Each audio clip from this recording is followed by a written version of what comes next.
Chelsea, and Joe Ward, who played in Palace's last final back in 2016. And number 26, Chris Richards.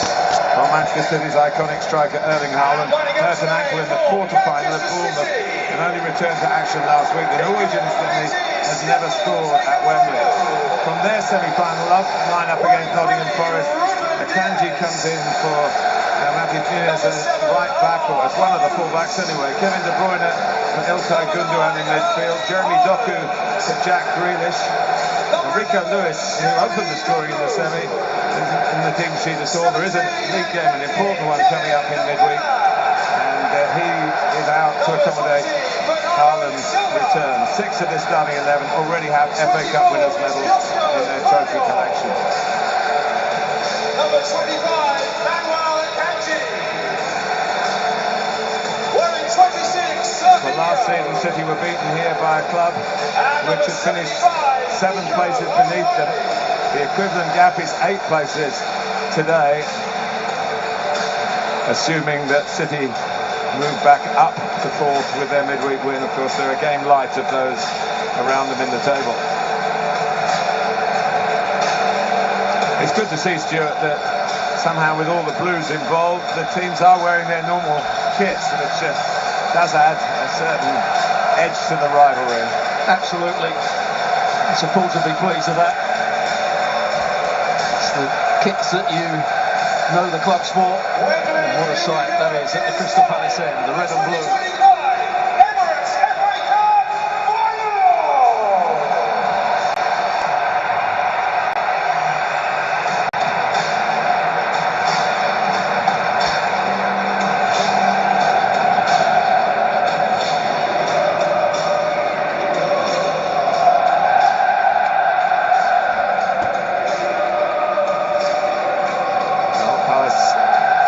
Longer in the huddle. City lined up, ready to go, giving us a little early glimpse of the formation with O'Reilly at left back, Akanji at right back. But what interests Stuart, I'm sure, is Kevin De Bruyne and Bernardo Silva. It's 2 central midfield players. Neither of them you would call a holding or defensive midfield player. Yeah, both can be got at if players run beyond them. But what they will be looking to do is control the game. Up against Kamada and Wharton. Marmoush will have a key role playing in behind Haaland.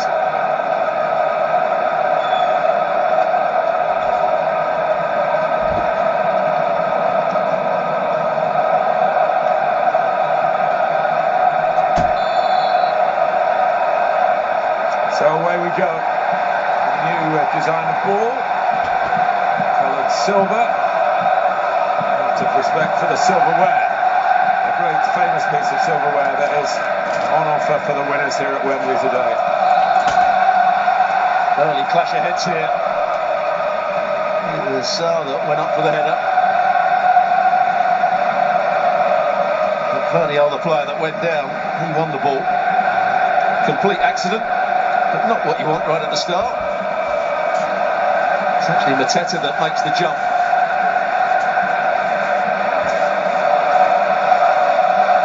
Second time it comes back in, I think. Mario is up.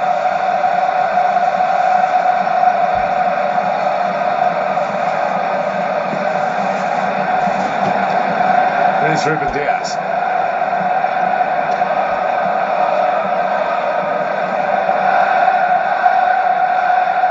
Nico O'Reilly has had an excellent development season getting into the team in the Premier League. Scored against Crystal Palace, in that 5-2 win at the Etihad Stadium. He's really contributed in this FA Cup run. Just has that bit of pace, Marmoush, to get there first before Gay. O'Reilly will tuck in. Already we've seen him, he's playing as left back. He goes into a more central area. Akanji, I think, will play and make up a back 3 at times. Palace have only conceded the 1 goal in this FA Cup run. It was against Millwall. Wes Harding was the player.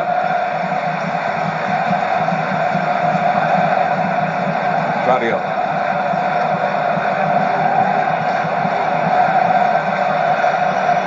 What Palace did so well against Aston Villa here in the semi-final was let them come at them and steal the ball and counter-attack with pace. You would imagine Pep Guardiola is thinking, well, we're not going to fall into that trap, but on the other hand, when they've got the ball, they've got to make sure they keep the back door closed. They've certainly got the ball in these opening exchanges here. What he has gone with in the wide areas is pace. That's not always the case. Doku and Savinho, they can go past defenders. Guardiola did score in the semi-final. They were a little bit lucky against Nottingham Forest, who rattled the frame of the goal a few times.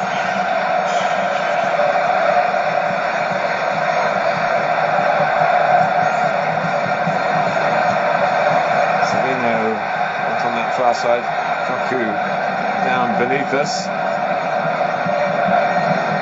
Supporting O'Reilly here. He's quite comfortable moving into midfield. He is actually a midfield player by choice. It's kind of a position that he can get into the team on a regular basis.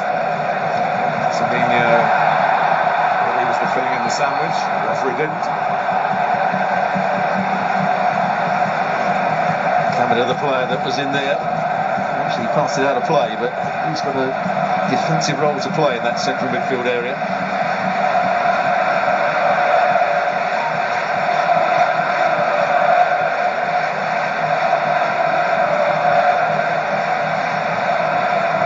Guardiola.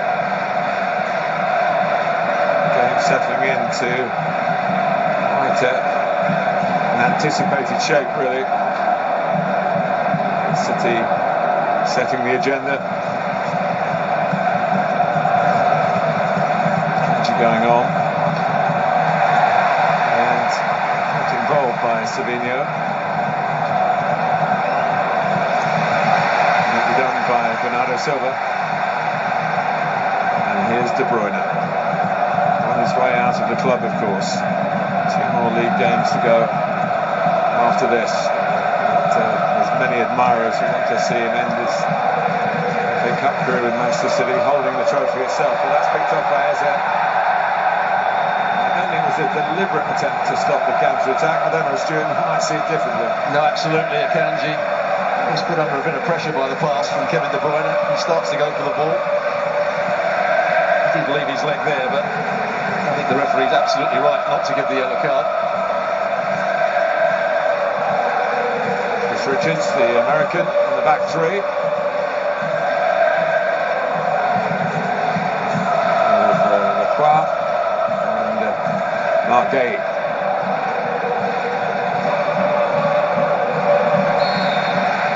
A strange thing to say, but if you know the English weather, you might understand it. Nothing to do with the atmosphere, which is very strong at the end of the ground in the shade. The difference in temperature from the sunlit part of the pitch and the other part of the ground is quite noticeable. Well, even in our position, we came in with shirt sleeves, ended up with our top coat on.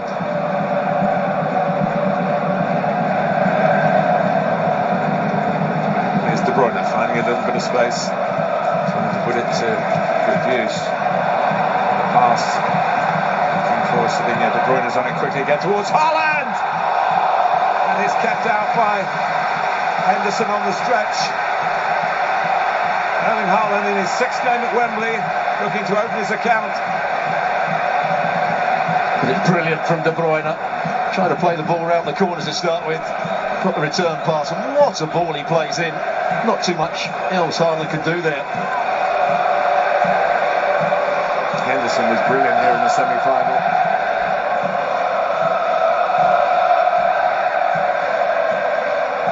De Bruyne's next job is to take the corner and maybe eye up Erling Haaland again. They scored at this end from a corner. It was Guardiola in the semi against Forest.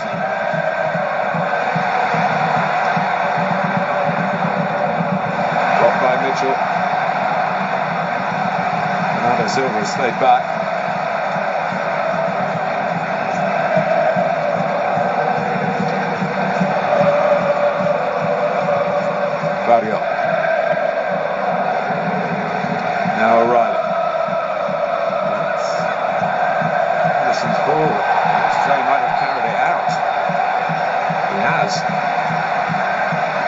a shout from a teammate just to let it go. I think he was going to let it go, then just at the last minute he changed his mind.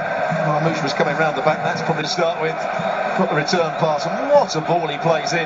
Not too much else Haaland can do there. Henderson was brilliant here in the semi-final.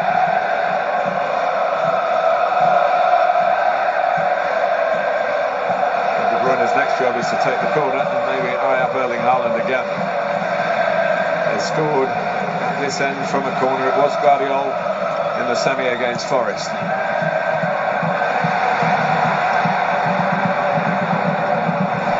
By Mitchell.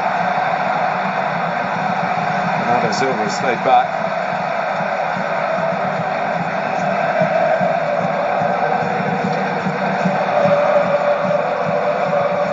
Guardiola.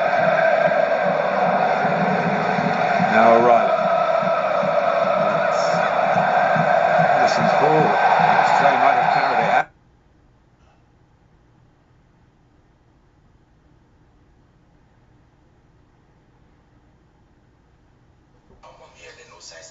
On all platforms, you know, thank you. I really appreciate the support. I see you guys streaming a lot. You know, if I come with you, that will be asking me fast or something. I was. I'm going to say Shimba. I say Chelsea because when they on the panel, Shimba, and they say, you know, I see Pijana or story Shimba, Shimba, Shimba, Shimba, or Shimba, and the Casati, I see. For the China country, they may join New York and yes, California, so early. I don't have a size. Yeah, I'm okay. مولاي خادم الحرمين الشريفين الملك سلمان ولي العهد الأمير محمد بن سلمان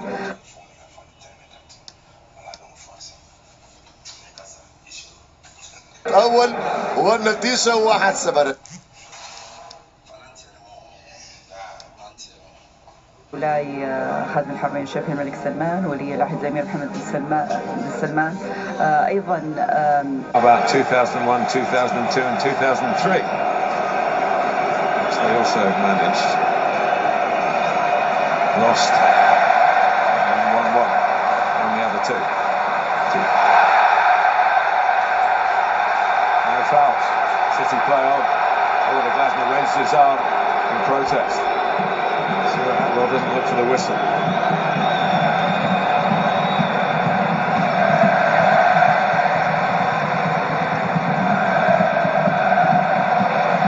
Highly done by O'Reilly. There again, Guardiola. All while Haaland just waits in the middle. Get too much involved in the build-up play. Just there to knock it across the line, and he's not really done that in this FA Cup final already. Mitchell going and defending out against Savinho. He's going to have to do a lot of that. Hasn't been in the greatest of form, Savinho, of late.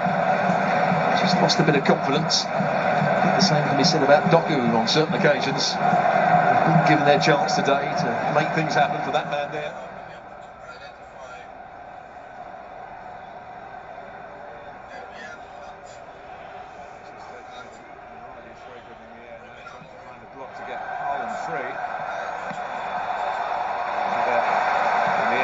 More comfortable save for Henderson this time.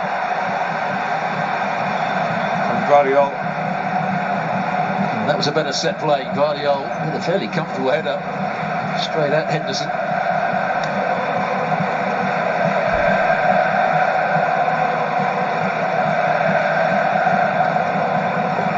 It's all Manchester City at the moment. You can actually see that Palace aren't worried about Man City having the ball, but they've got to defend in the 20 yards outside their own box really well. There's the possession, 87% ready for the Sky Blues. Guardiola, Ruben Diaz. Ball played across in front of Palace. Now they're trying to get in behind with Savinho.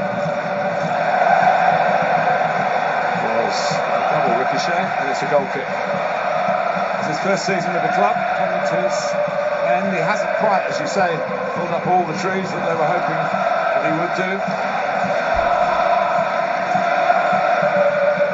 often it's said of Manchester City players coming in under Pep Guardiola, it's the second season where you can see the influence of the coach. He's had his moments, certainly. There's been some games where he's been excellent. Here's Mamouche. By Sabinho, it's over. Haaland off the head of Richards, and it'll be collected here by Doku. He was the scorer in the losing final last season for City. It looked as though they got an overload at the back post. And making sure it wasn't the case was Mitchell. Well, they work it well. It's a good ball played in as well. And Mitchell's in between two players, defends it really well. Had to. Well, they're taking the high road at the moment.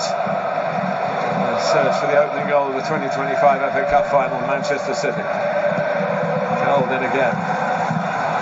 It's very nearly another aerial route to the first goal of the evening. It's played into that near post area. Akanji is the player that got up quickest and highest. Just couldn't get it on target. It was a more difficult header than the Guardiola one a couple of minutes ago. He'll twist his neck round it. And these are the interesting times when Crystal Palace have it at the back.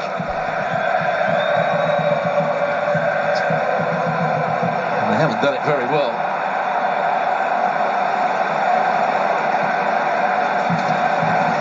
Manchester City, familiarity of the occasion, of the venue.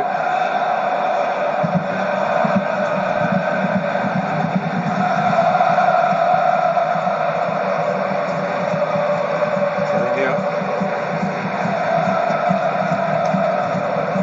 I think Mamouche might be hard to keep an eye on because Haaland is the obvious target. Mamouche is looking to play off him. Alongside him at the moment, and he has started very well in his first spell at the club.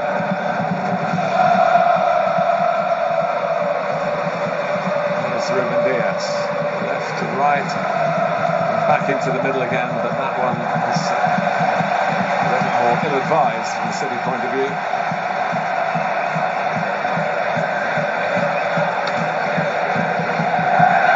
We knew they were going to play, or try and play on the counter-attack, Crystal Palace. I'm not sure I expected them to play quite so deep as they had done in this first period of the game. They've got a long way to go if they do want to counter-attack and pose Man City a problem. It's very different to the way the league game started in Manchester 5 weeks ago, Stuart. This time they hadn't perhaps got the second goal, but they were all over. Palace were all over City with every counter-attack. They looked as though they were going to score. They scored twice, and it should have been 3 really. Was a tight one against them, but this is more what they were doing, and here's Munoz, who was very involved then. Oh, it's exactly the same. Eze arrives on the scene, the same as the semi-final, the same as at City, and with their first blow struck in anger, Crystal Palace take the lead.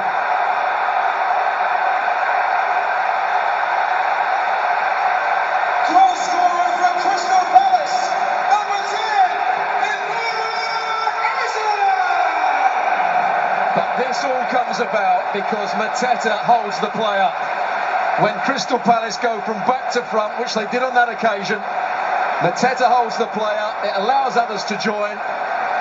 Here it is, the long ball played forward. Mateta does brilliantly just to hold it up, set the play up. Kamada with the return pass. Now they've got problems, Man City. And it's Munoz who plays a really good ball in, and what a finish from Eze.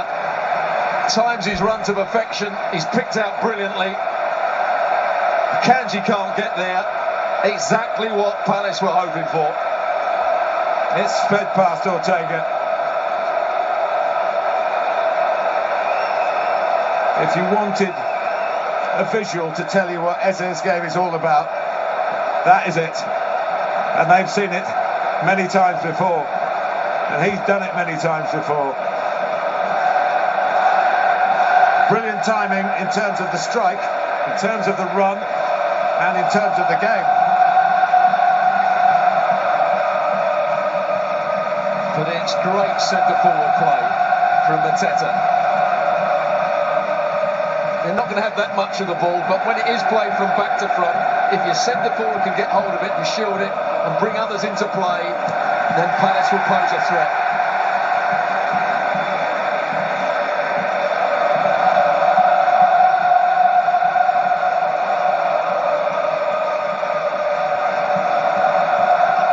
Totally against the direction of the traffic in the first 15 minutes. But it's a cameo. It's a postcard from South London. This is what Palace have been doing.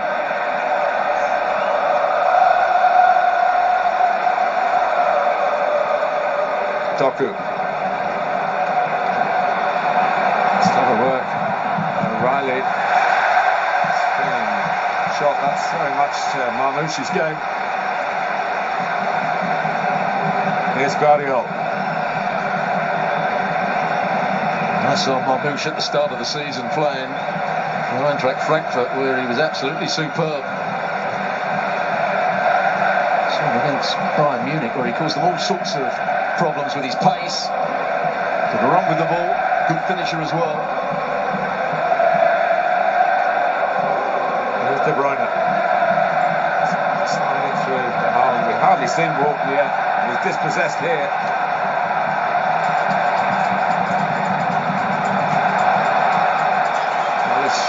Trying to flex their muscles. Now, that's what he's got. Quality of the passing. On to Mitchell.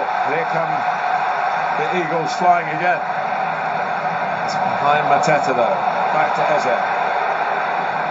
Out to Munoz. But for Ortega, Ismaila Sarr would have made it 2-0.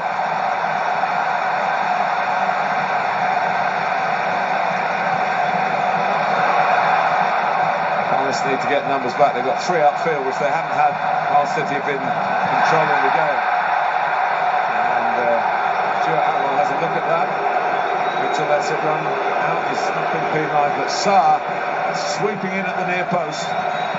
Yes, a good ball played out wide. Munoz high up the field, and he plays the ball into the right sort of area. And again, the timing of the run, getting across the front of the defender, sweeps it towards goal. He's just a bit unlucky. Goes straight to the keeper.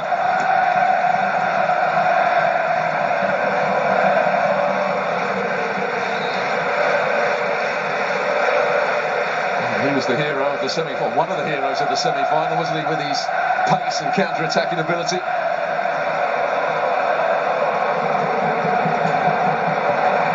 Cross header. O'Reilly and Walton tried to pass it. It was a millimetre or two off him, and Sarr couldn't collect.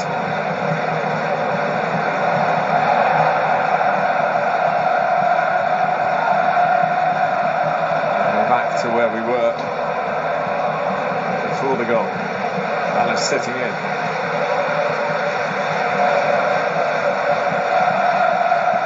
And waiting. Setting the trap if they can to break again. Guardiola.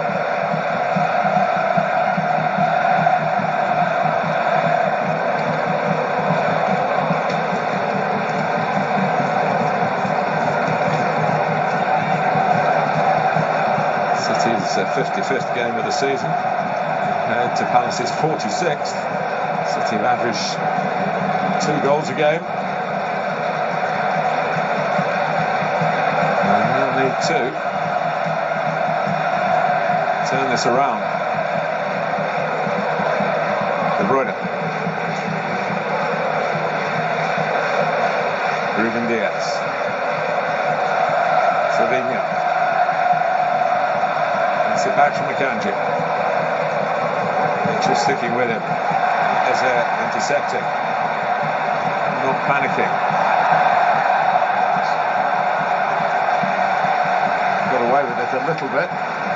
It's gone out for a Palace throw. But they are doubling up well in those wide areas. When the ball does go out to Savinho, to Doku,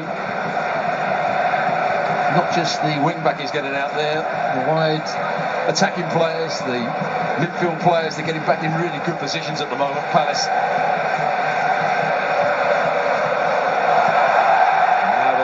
again, Munoz wanted it a little bit earlier, but he still got it. He looks for Mateta. Swung all the way to Eze. Still not picked up in the middle. The markings are a little bit, still a bit tighter now from the City central defenders.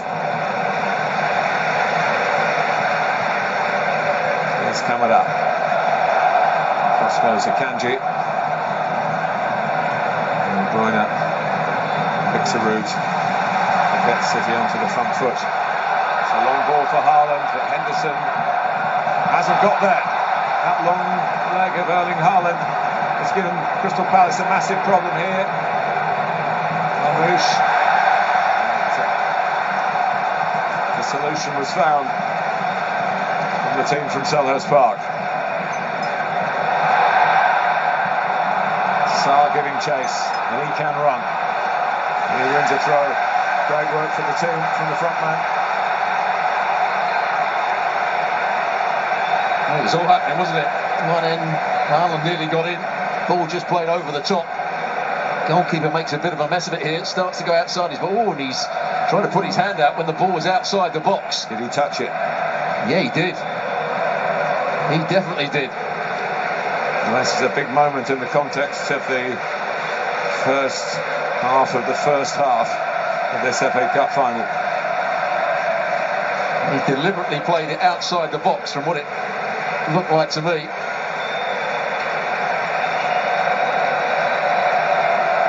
And Stuart Atwell is getting advice from the VAR, Jared Gillett.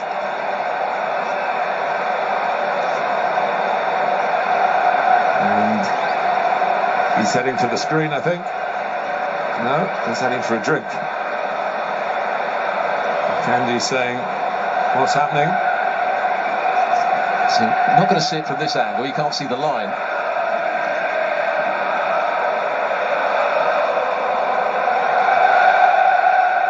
So Haaland got a slight touch on it. Well, we're hearing in our ear the on-field decision is correct from VAR's point of view, and the game will continue. And Dean Henderson talking to Ben Chilwell, they're one of the substitutes. He would have had a good view from that sideline where they were warming up. It must have been touch and go. Again, we don't see it from the right angle. But that looked to me as though he was outside the box as he pulled that away. And I think he thought he was outside the box. He had the air of a worried goalkeeper.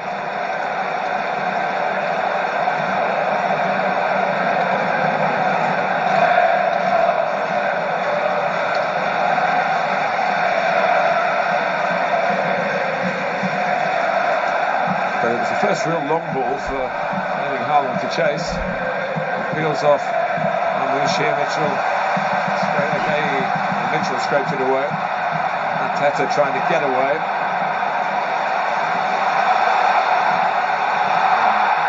Richards deliberately pulled Doku. The referee says no.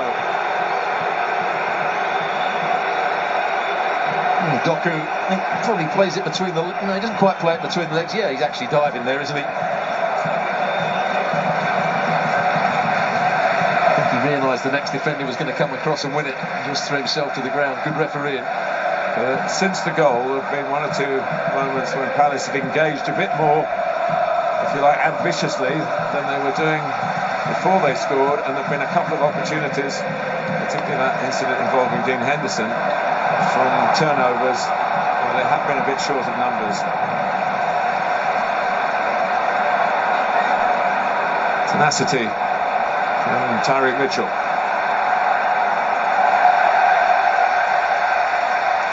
Well, they took a big gamble there, Man City. They tried to play almost offside on the halfway line. Mitchell came from deep. Kanji just had enough pace to get there. But this is really intriguing, isn't it? 27 minutes in, Man City all the possession. But every time Crystal Palace get it forward, they look as though they're going to cause a problem. Richards is the man with the strong arms. and jumping for it, not really getting it. To Wharton, just good ball to hit. Just on the retreat, but has himself needed again. And he cuts that out. It was important for Palace that he did. And Marmoush should have been away. Almost a very good ball from Savino with the outside of his left boot.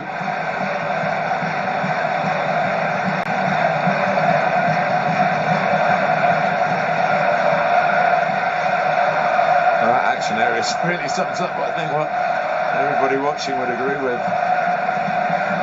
But that 9% has led to the 1 goal so far. And a chance as well for Sarr.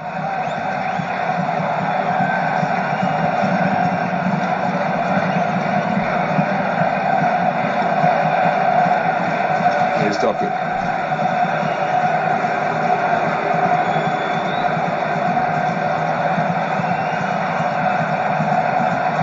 De Bruyne.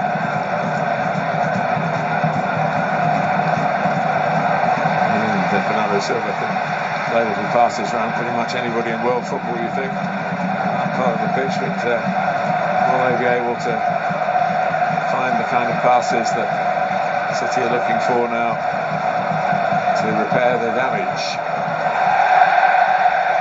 Goal kick. When he's trying to go down the line, Savino hasn't got the better of Mitchell so far. Mitchell's defended it well. Here's the goal again. Times his run, inside of the right boot, perfect connection on the volley. No stopping that for Ortega. But he just seemed to know where the ball was going to go. Great anticipation, awareness, and then the ability and technique to finish it. Yes. For the most famous Manchester City fan, that shaking moment. Noel Gallagher. It's been that kind of season for those who follow the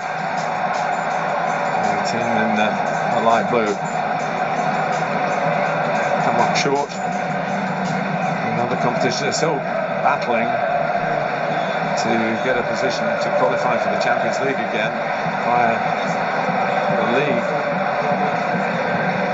So 5 teams, top 5 in the Premier League, go into the Champions League.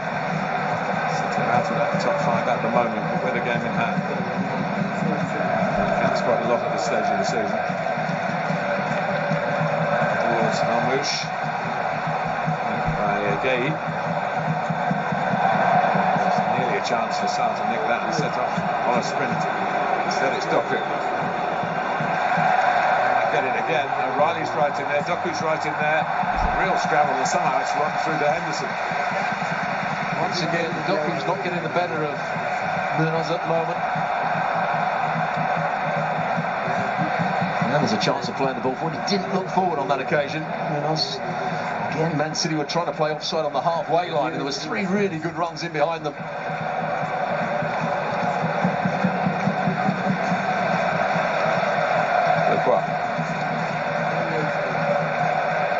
Past the half-hour mark, and the underdogs lead.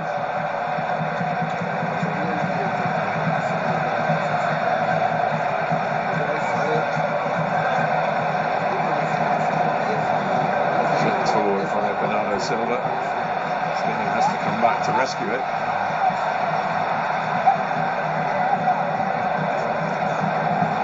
De Bruyne.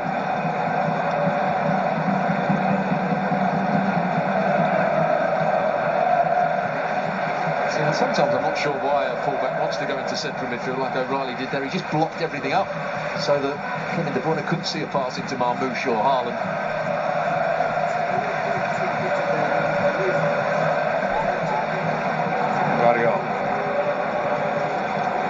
Doku. Up on him. Leaves space elsewhere. Ruben Diaz. Jumped tightly against him. Jumping up against him was Richards. De Bruyne. Stopped by Mateta. Foul.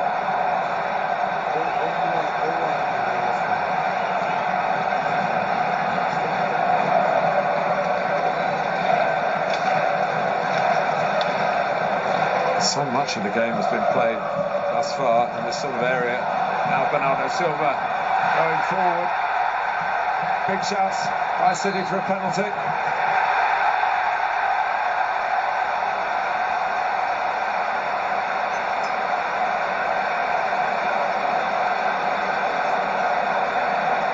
There it is. He's late on it, Mitchell. The referee got some assistance from the assistant on the far side. The referee couldn't see it, but it was definitely a penalty. Great run from Bernardo Silva, but not good defending. Just didn't need to go to ground there. He knows.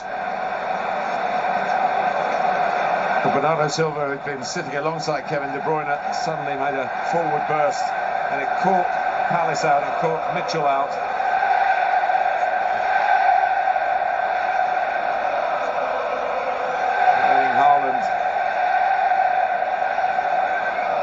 Not been infallible from the penalty spot. There's still a check going on about the decision. Here it is again, Bernardo Silva racing into the box.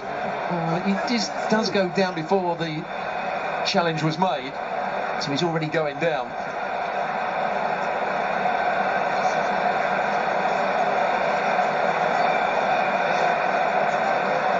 But you can quite clearly see the defender doesn't play the ball, and that has to be a penalty. It's a silly challenge. He doesn't need to go to ground. Now, is Marmoush taking the ball off Haaland here?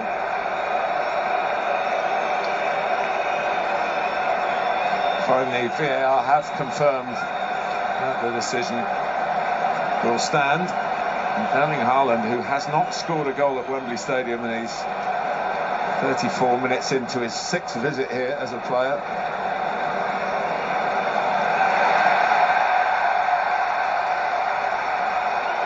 Henderson trying to come up with a trick or two from the goalkeeper's manual.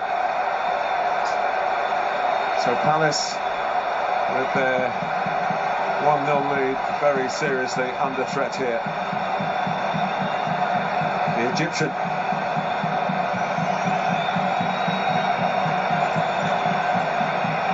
Omar Marmoush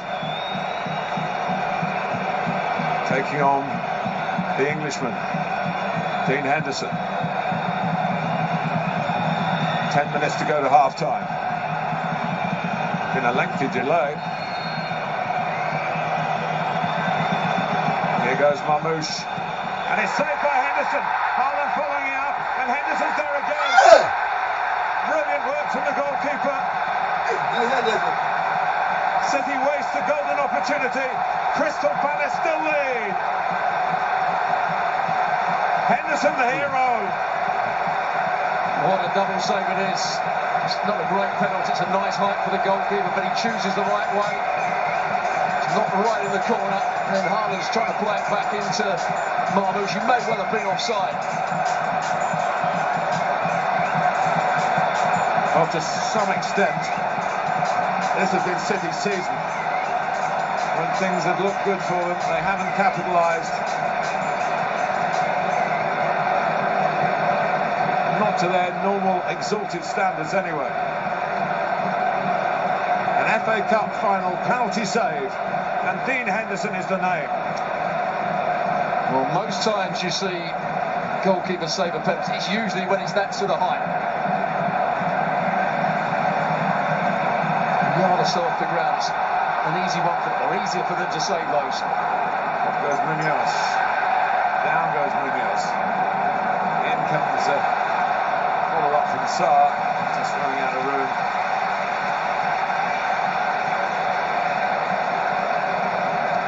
Well, it's all about him really. He could have been sent off for an earlier incident, handing the ball outside the area, and he was very much still on when Marmoush hammered in his penalty. Well, I think he's an excellent goalkeeper, no doubt about that. When it comes to shot stopping, I think the thing that people have questioned is his ability when he does have the ball, or when he's making decisions to come outside his box or not. Not the most athletic of goalkeepers.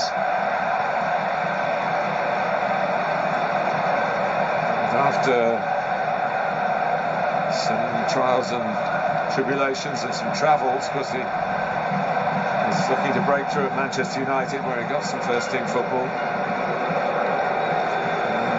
Loans at Sheffield United, Nottingham Forest, but he's found a home at Crystal Palace.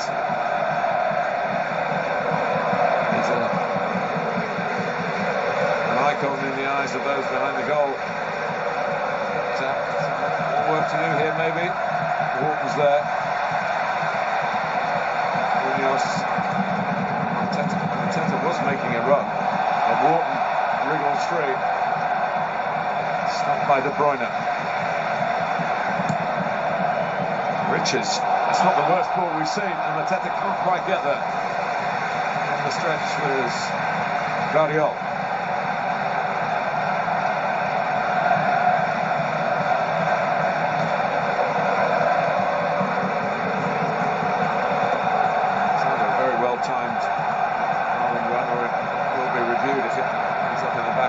City attack.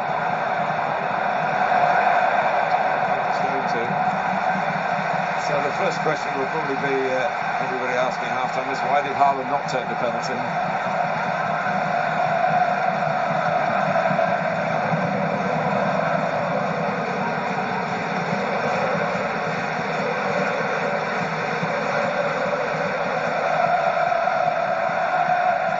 Guardiola. O'Reilly.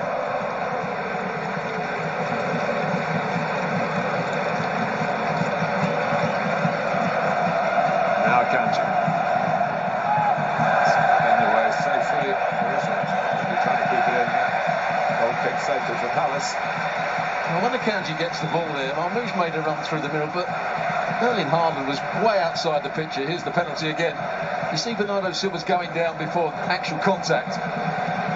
If Mitchell had stayed on his feet, that wouldn't have been a problem. Haaland had the ball, then gives it to Marmoush.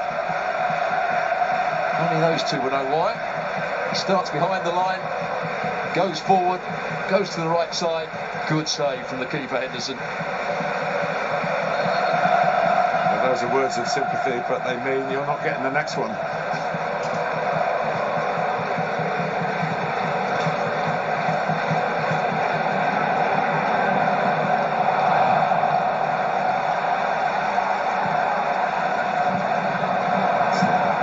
O'Reilly, but well defended by Mitchell. Here's Kamada. Eze.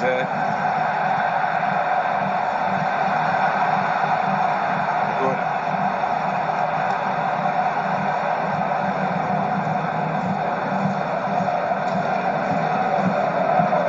O'Reilly. Manchester City, the serial winners of modern times. Footballing gods created by Guardiola as a team. Towards Haaland, just gets some of it, but not a lot of it. Flipped forward by Sarr, bit of confusion with Ruben Dias, and he can't do that when the Tets are around. De Bruyne coming back, others trying to help as well. Well, they can't work it wide to Munoz, who is in his defined position as the right wing back. I mean, Stuart, let's make no mistake about it. Manchester City have been dominating the ball. They've had a penalty, they've missed it. And Palace has scored a very good goal. And he's caused problems. Every time the ball's played forward, he puts Diaz or Valliol under a lot of pressure. And I have to say, they haven't handled it very well so far. Whether it's a headed clearance or getting to the ball first. On a couple of occasions, they let it bounce. He's been a real threat to them. And for Manchester City, they need more from Sevilla. They need more from Doku. Players brought into the side to go at people, go past people.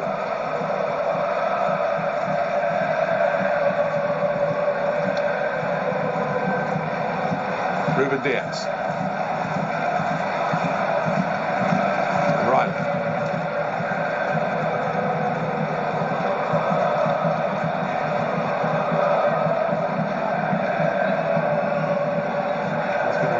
From Manchester City. We get it to Sevilla. Patience has been one of the many virtues of the club under Guardiola.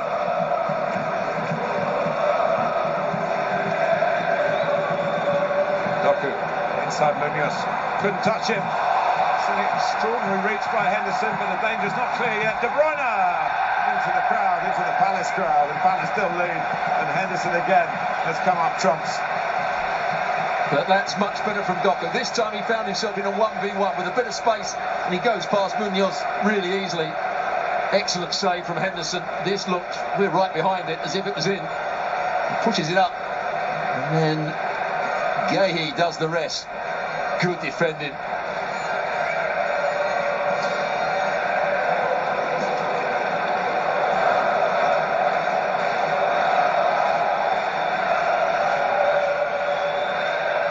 Well, there's been some great goalkeeping performances at Wembley in cup finals over the years. You can go, or we can go back all the way, I think, to 1973. I know my dates aren't always good. Jim Montgomery, wasn't it? 1973. And the ultimate underdogs, really, Sunderland, second division team. Leeds were really the top team in the country, full of internationals, and Arteta. The flag will go up, it's obviously offside. There has been the issue over the past few days about Taiwo, Nottingham Forest, who collided with the post when the flag could have stopped the play before it developed into that. That was a right time for the assistant to raise his flag. It wasn't going anywhere near the goal. Yeah, this has come because Akanji and Arteta got involved. Akanji not too impressed. He was trying to hang on to the ball, then he got shoved to the ground. And he must have just damaged his shoulder as he fell to the ground here, Mateta. And that's what he's claiming anyway.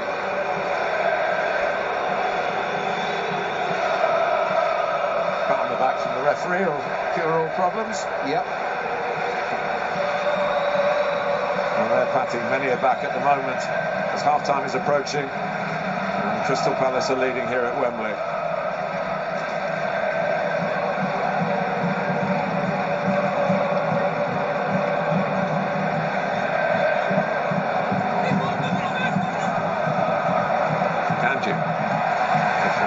Across, Eze just tucking it towards Mateta, and then fouled after that. City are getting a little bit ragged in their challenges here. Frustration starting to show. Here's the first challenge from Kevin De Bruyne. He knows exactly what he's doing. He's stepped in the way of Eze. Eze was going to play a little 1-2 round him. Kevin De Bruyne doesn't want to run back. He wants to get on the ball and make things happen. But if you are a central midfield player, you've got to do some defending as well. Well, we pointed that out right at the start. And Bernardo Silva happier going forward. He won the penalty. Into the 3 added minutes. What a sight that is for those following Crystal Palace from afar. Those who are here representing the South London club are doing it proud, as are the team, and particularly the goalkeeper.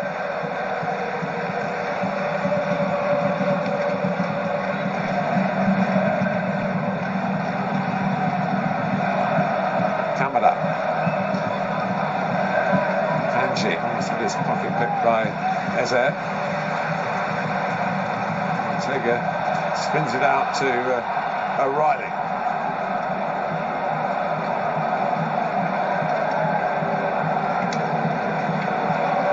Ruben Diaz towards Haaland, and Richards wants to see it out, and he has done.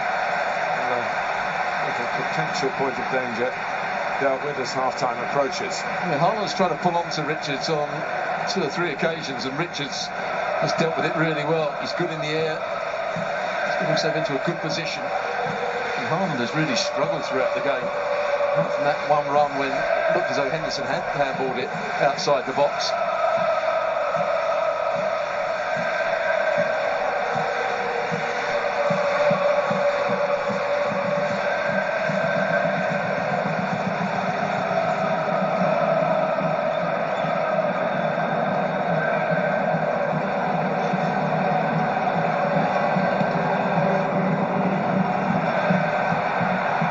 Making it awkward here. No foul, and in the end, Munoz gets a little distance into the clearance. Mitchell's there. Finally done by Ruben Diaz. A rare touch for him in his own half. He's been striding over the halfway line as the hub of possession for much of the half. Shrug of the shoulders from the Colombian, but Belgium Doku gets the free kick. Vital to Crystal Palace. They do see out. There's only a few seconds to go, but you never know. It only takes a second, as they say. Kanji trying to find something in there for Nico O'Reilly coming to the left, and it is half-time. And Crystal Palace go into the Wembley dressing room with a goal in the bank and a penalty save alongside it to protect that goal. Stuart Robson. Well, Crystal Palace played as we expected them to do, quite deep. Trying to play on the counter, it worked brilliantly for them for the goal. But Man City, if they are to get back in this game, they're going to get more from their wide players. The front two have to link up with each other, and I think they've got to get more quality into the box and get more runners into the box as well. It's been an interesting first half.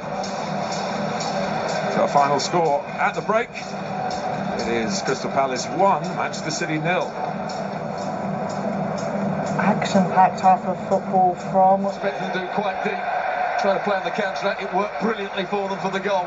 But Man City, if they are to get back in this game, they're going to get more from their wide players. The front two have to link up with each other, and I think they've got to get more quality into the box and get more runners into the box as well.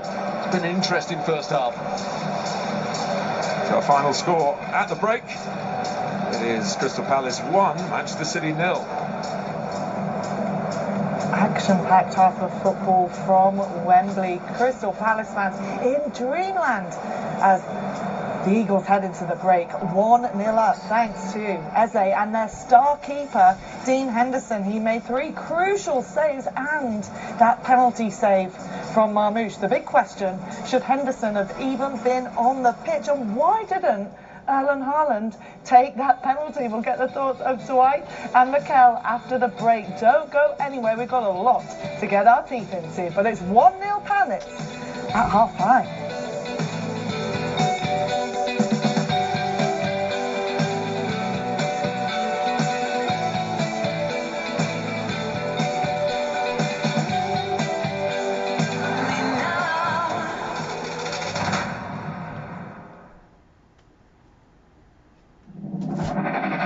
English Premier League.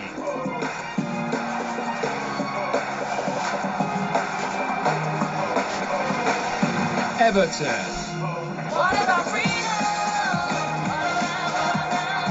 Southampton.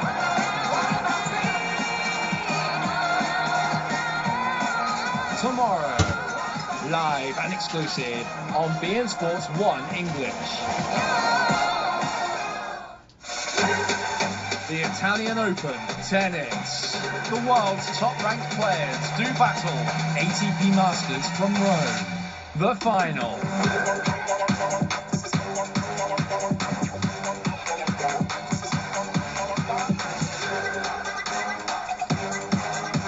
Tomorrow, live and exclusive on beIN Sports 7.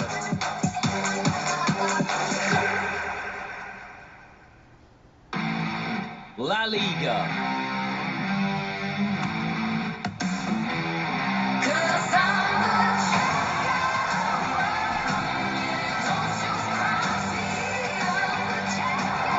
Sevilla. Real Madrid. Tomorrow, live and exclusive on beIN Sports 3.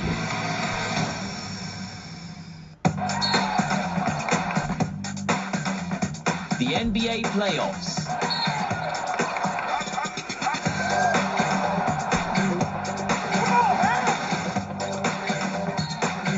We are fired up.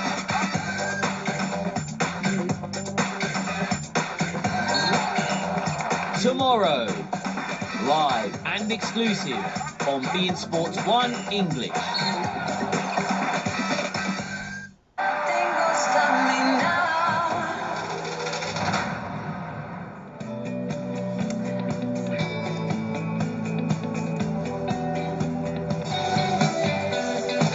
Europa League final between Tottenham Hotspur and Manchester United is just around the corner. Wednesday night, live with us right here on beIN Sports 1. And Chelsea take on Pellegrini's Real Betis. That one on Wednesday the 28th of May, the UEFA Conference League final. It's all building up to the Champions League final, of course, between Paris Saint-Germain and Inter on the 31st of May from Munich. We cannot wait for that one. It's huge. As is today's FA Cup final between Crystal Palace and Manchester City. And thanks to Henderson and Eze's heroics, Palace lead this one 1-0. Dwight spent, well, pretty much 99% of the build-up talking about one player in particular, and it was justified, Dwight. There's no surprise if you're a footballing person, and I'm sure there's a lot of people out there, you observe and you recognize players, and he's one of those players, in my opinion, is one of the outstanding performers, not just in Crystal Palace, but throughout the season. I really do believe that this kid can seriously play. And again, it illustrates yet again what a quality player he is. His finishing is exceptional. A bit worried for Palace because they couldn't get out. They were having that low block earlier on. But they certainly had a game plan and stick to it. But when Palace break, which is part of their DNA, they get numbers in the box. And they talk about timing and precise finishing. This is as good as you get. Totally against the run of play, Mikhail. It was all City at this point. This was Palace's first touch, first shot. Yeah, I think the first time they tried to construct something, some sort of, a sort of possession, let's say. And listen, we talked about the front three, and we also talked about this Muniz, because he will keep running forward there. I mean, and as the finish there, the cross, the finish. City were all over them. The first 10, 15 minutes, City, they were creating chances. They were playing well. They had about 2 or 3 chances to go ahead, which they didn't. Obviously, Henderson he's had a great first half. So, he kept the game, and they had this chance opportunity, Crystal Palace, and they made it count. It's been a sort of kind of a game whereby Palace were defending and City had most of the ball, and Palace, all they had to do was to counter-attack, and they did really well there with the goal. You guys in disbelief that Palace shouldn't have gone down to 10 men. Let's have a look at this from Dean Henderson, rushing out of the box. Well, not quite out the box.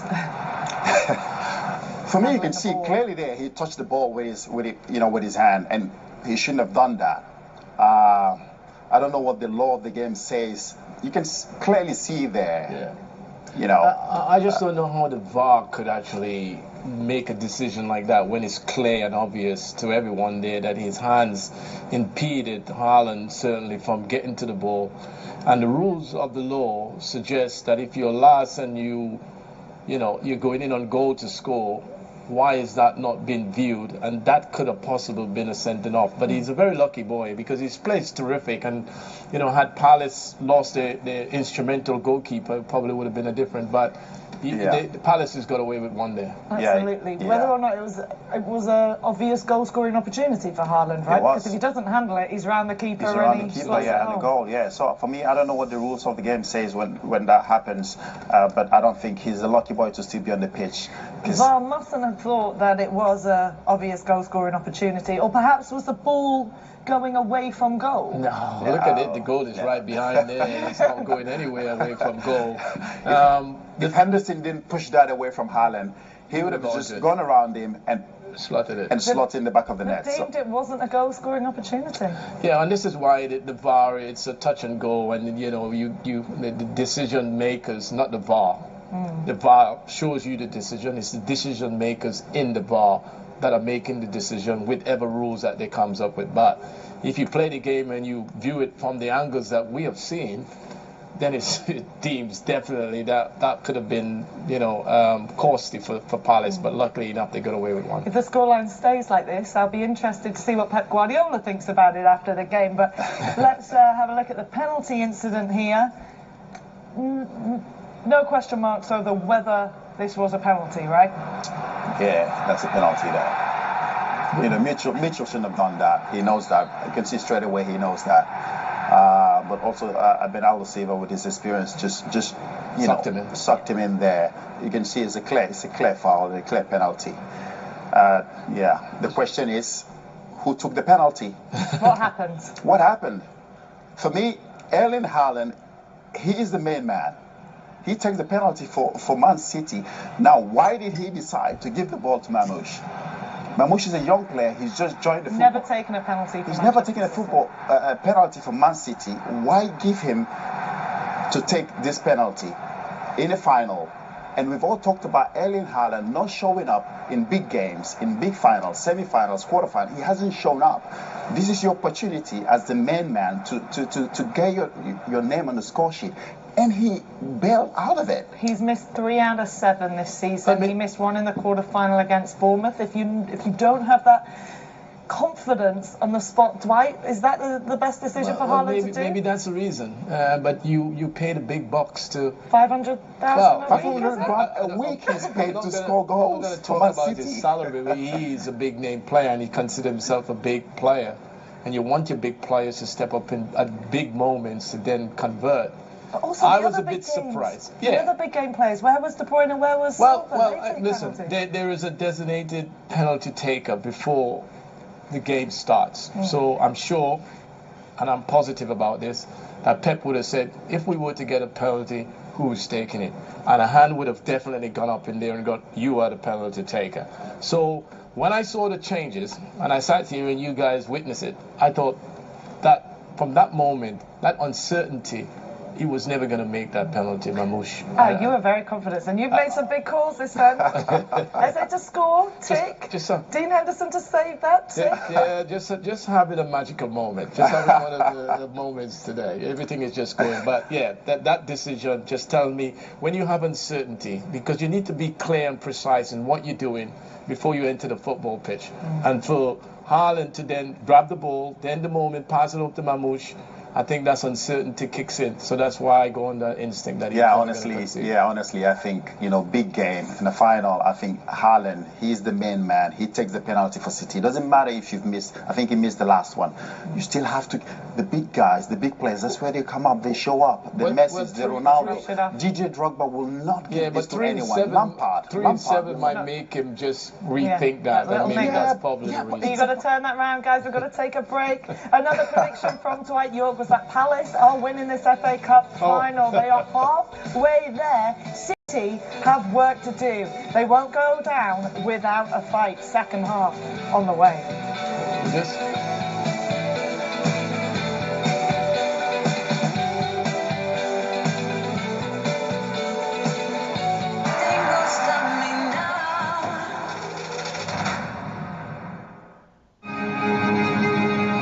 Only where love is written in capitals.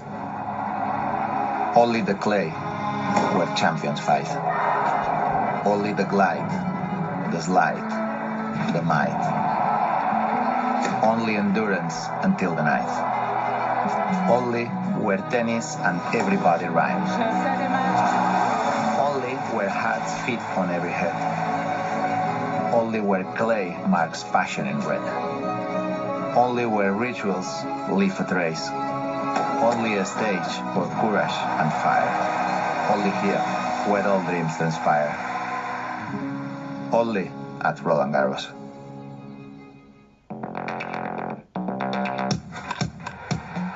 Major League Baseball.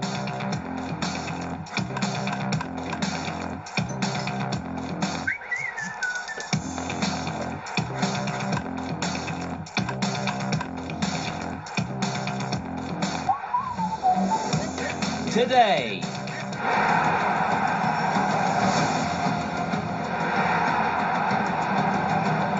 Tottenham.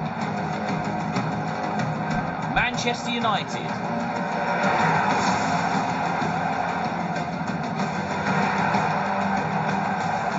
Wednesday. Live and exclusive on beIN Sports 1 English.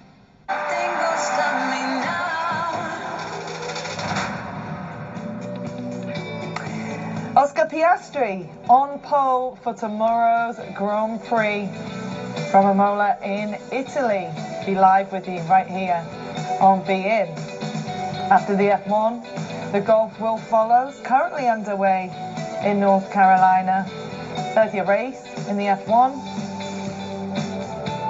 And the PGA Championship will follow. Starting at 2000 Mecca this evening, day 3.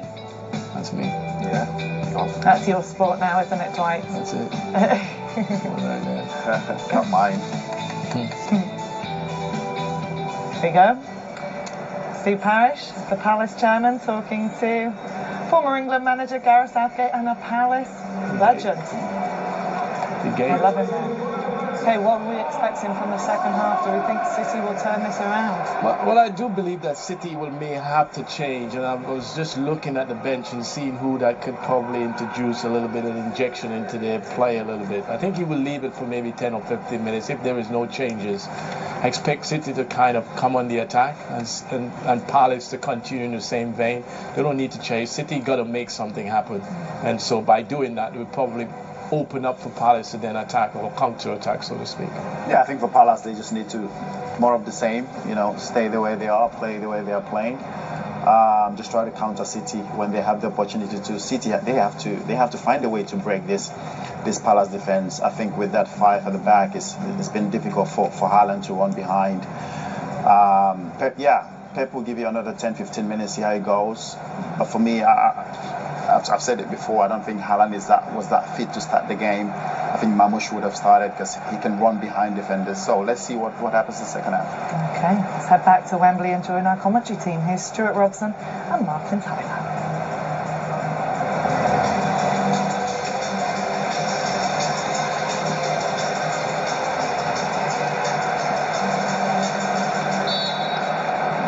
Changes at half-time.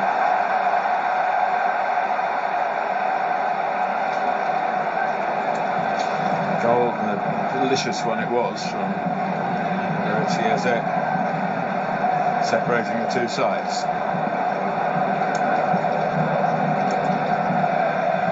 Here's Guardiola. City look to settle into the rhythm again. And a massive share of possession. 80%. Savinho. Henderson's not got there, but Richards did. Comes out to Doku. Can he find a shot here? There were too many players between him and the goal, and Palace survive. And Henderson this time relieved, having been so often the relief himself. Manchester City pressure in the first half. Great touch from Richards. Brilliant defending from Richards, but also good play from Savinho. Tata trying to get in behind Ruben Diaz. Here's Bernardo Silva. And let's drop off again. Guardiola.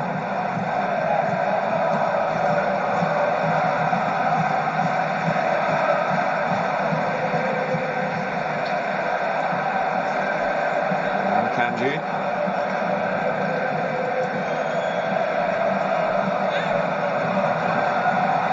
Mitchell troubled again. Richards there again. Savinho, before he trots back onto the pitch, gesticulating to the City fans to up the noise. Here's Bernardo Silva. Nico O'Reilly. Runs out. Haaland. Well, Savinho, a couple of really good runs from him. Here's the cross into the box, the first one. It's a really good ball, but great defending again from Richards. Times he's jumped, Haaland can't quite get there. Just gets enough on it. And then when the next ball was played in, which we're not going to see, Savinho had to go at Haaland for not being there in the 6-yard box when he rolled it along the edge of that 6-yard box.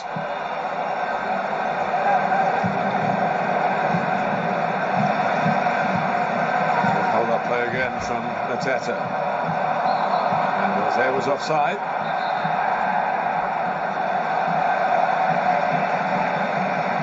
Canada not not finding as much joy. He's doing his best to help stem the flow here.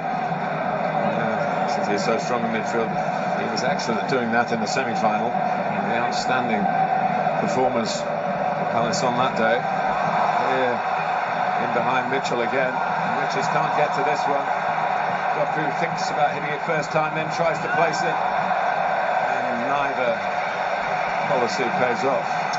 Well, I said as we came off at half-time, they have to have more from Doku and Savinho. Savinho has now produced 3 really good crosses into the box. Doku didn't make the most of this. We'll see what he's trying to do, but gets underneath it. Now Mitchell's got a problem.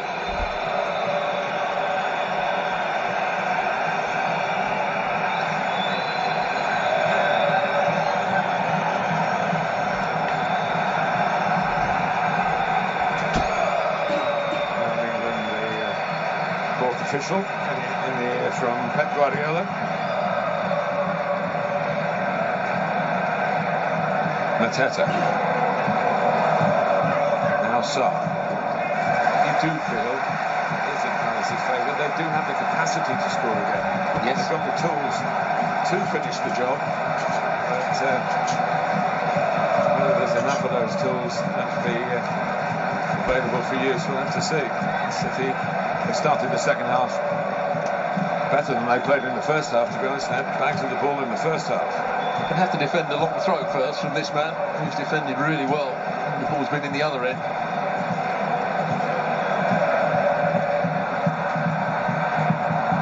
And it comes to Eze, and hit back by Wharton. Struck one of his own players. It was a sight of goal again from the main marksman.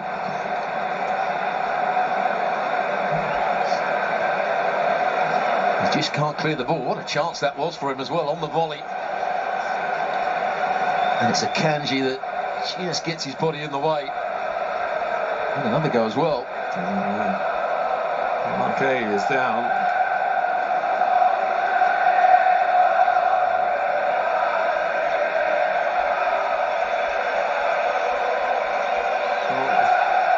If we think they've started the second half better, he doesn't, obviously.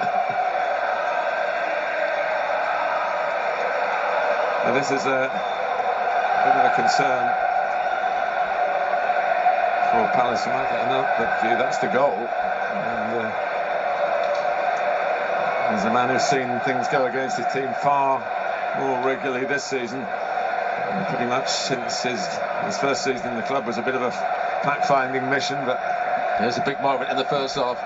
Henderson was outside his box, and he makes a brilliant penalty save after there was a bit of controversy about the penalty given. And he also made a good save when Doku, for the only time maybe in the first half, went inside his man, Munoz, and got a really good shot away.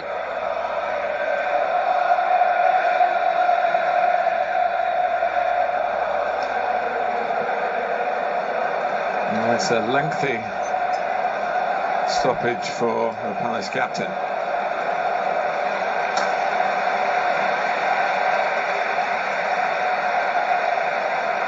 What a sight this stadium is when it's full, and you can always tell when part of the ground is filled with fans who haven't been here very often before. I mean, Palace, of course, were here for the semi-final.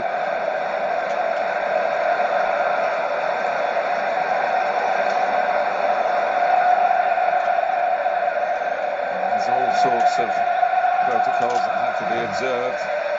Another former Palace manager on the left back there. There's Roy Hodgson biting his nails.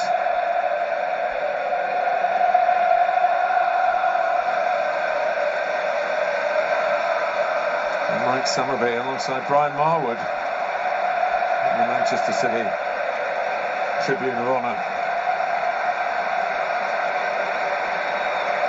Well, Day is on his feet, which is great news for Palace. Just how shaken up he is. The managerial team that got them to the final in 1990. Steve Coppell on the left, Alan Smith.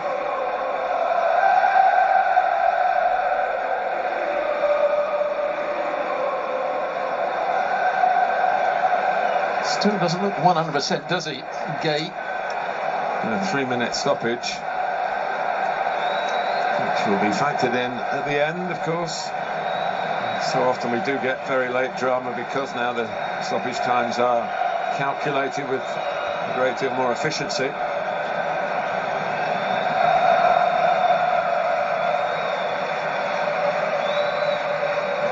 He's still not quite ready to come back on. Now he would be entitled to do so. Thomas Tuchel with internationals coming up. The England manager, in case one of you aren't quite sure. Some of you aren't sure. Of course, the former Chelsea boss. Here's De Bruyne. Palace still down to 10 men.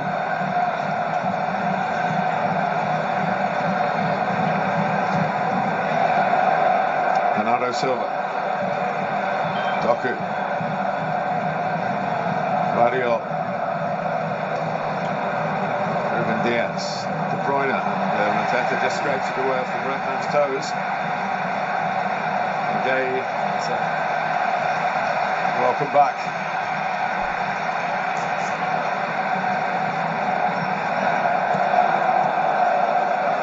Akanji.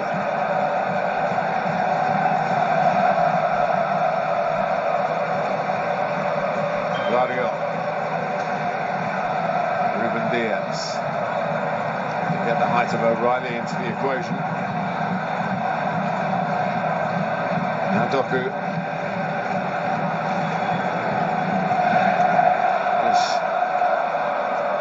Not to pick up their men. And shuttle across the city. Switch from left to right. Mitchell trying to get tight on Savinho. So battle he's been losing in this half. In first time by De Bruyne.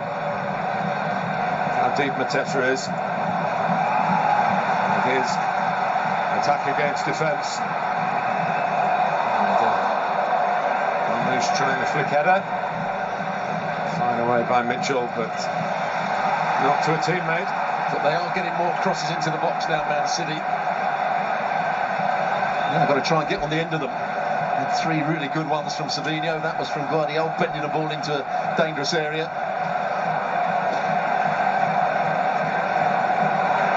Doku squeeze it through. It's another brilliant block to deny Bernardo Silva, who seemed there to have a little bit extra time to slot it home.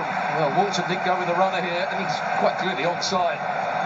There's the recovering challenge, and a good one as well. Kamada. That's how to read the danger. One midfield player gets beaten, the other one gets round on the cover. Haaland from the penalty spot. O'Reilly goes in ahead of it. Haaland gets his head to it. Henderson can only punch it back to where it's come from. Haaland trying to tease it in again and then smash it in the second time. There's a figure of frustration at Wembley once more. He's not been involved, mind you, he's not involved in much of the play in recent times. But he's always likely to score goals.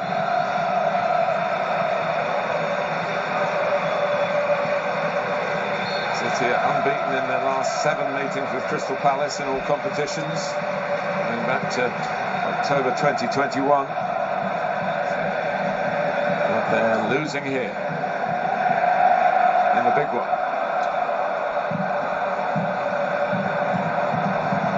Richards, well, it's over. Mateta also. That nearly came to Mateta in the end. Scrambled away. They don't like defending under pressure, do they, some of these Man City players? Saw that in the first half when Mateta was racing onto things. There, Akanji, he missed his kick to start with. And the strong-armed Chris Richards is here to test them out again, put them under pressure again.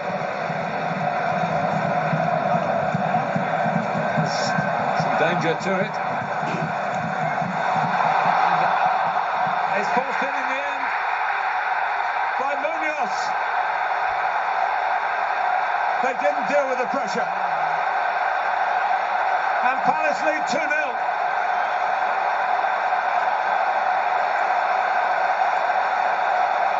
you believe it, Stuart Robson? Well, you can, because Man City haven't defended well when balls have been played into their box. And it's a simple throw-in. Yeah, it's a good throw-in.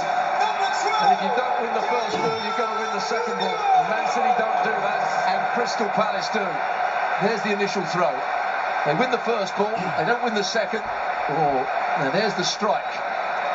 But it's Munoz that follows it up. So he's certainly not offside. I'm not sure there's going to be too much wrong with this. It's whether Sarr gets a touch on the ball here. You see Sarr is offside. Does the ball hit him there? That's the question. And was he blocking the goalkeeper's view? I think this, yeah, it hits him. It hits him.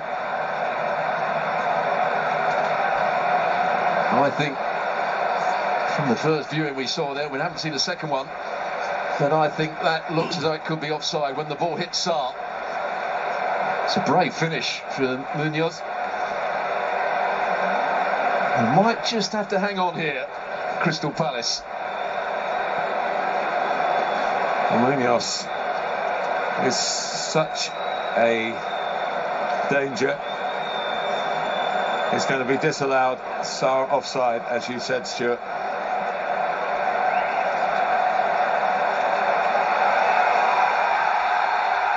The City fans that are cheering.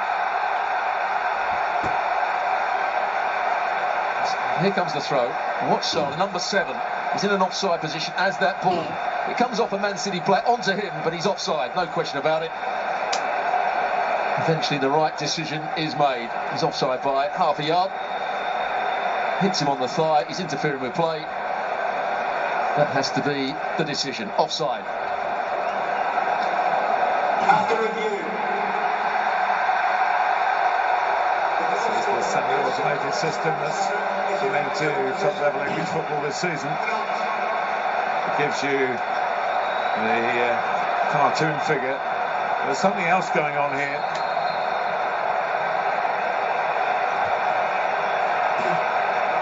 Marquet's got to go off. And that's what the concern was.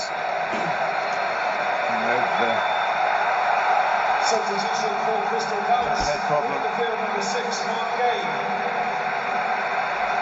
Being replaced by number 8, Jefferson Lerma. And now Paddy McCarthy's getting involved in the Crystal Palace bench.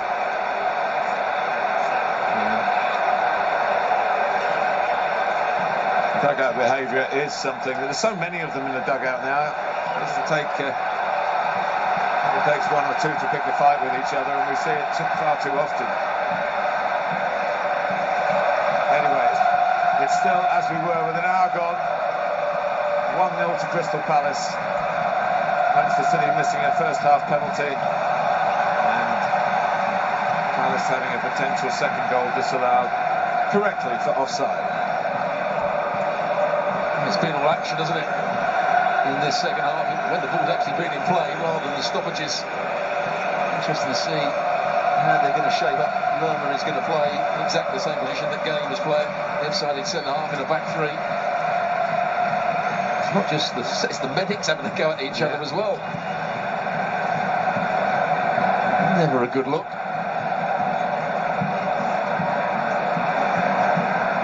Savinho. The tide beginning to turn Manchester City's way in terms of creating scoring chances. Certainly they've been swimming with the tide in terms of possession. Here's Guardiola. Jefferson Lerma, who has been playing in midfield but can play at the back, has been filling in when any of the regular back three have been injured. Lost his place in midfield actually because of it. There's another example of Doku comes in field and the front players in the box never really made any sort of run for him. Marmoush, he was anticipating something else. Savinho was out the picture. Haaland was standing still. Going to run out.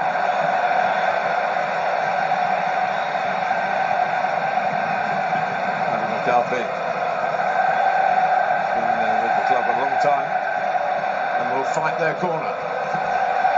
Maybe a bit too literally.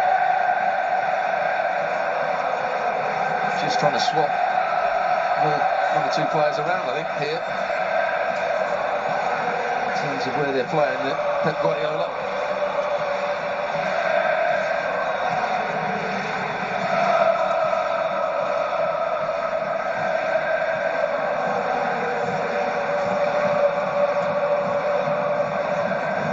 Psychologically tough time for Crystal Palace, you feel. They've lost their captain. They've had what they thought was a real celebratory moment of a second goal taken from them. And they've got Manchester City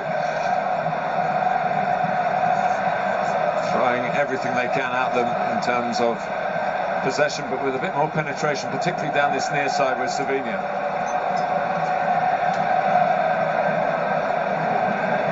De Bruyne.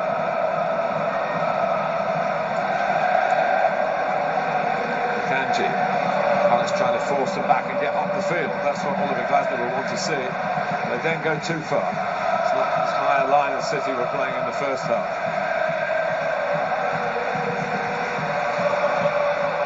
Certainly a back five as we look at it now.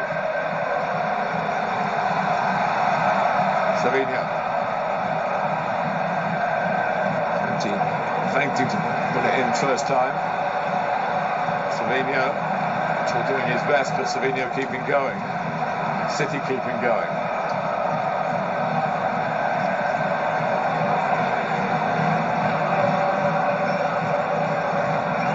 Guardiola. De Bruyne to Savinho.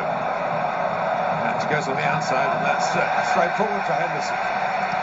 You can see what he was trying to do. He was trying to use the overlapping run, trying to bend it with the outside of his left boot, Savinho. Too close to Henderson. Once again makes a comfortable catch, as you saw from an earlier catch in there. Still 81% possession for Man City. Nothing's changed in this second half.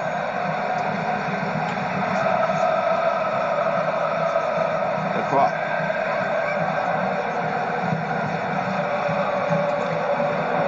Teta battling with Guardiola. Ruben Diaz providing the cover. Nice take from Haaland. Can't squeeze it through for Marmoush.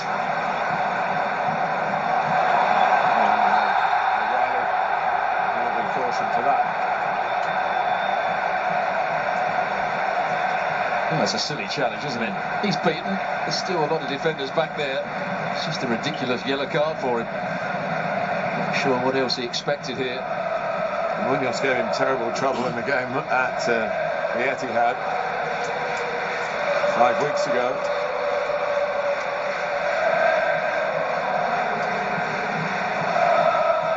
And Richards trying to find Mitchell. There's Lerma. It's a well-timed run from Munoz, and Doku does his job, but at the expense of the corner.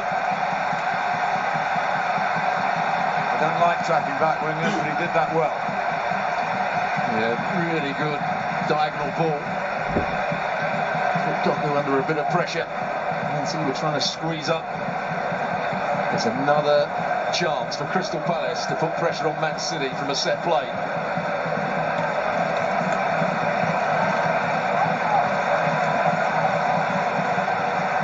Lacroix makes his way forward.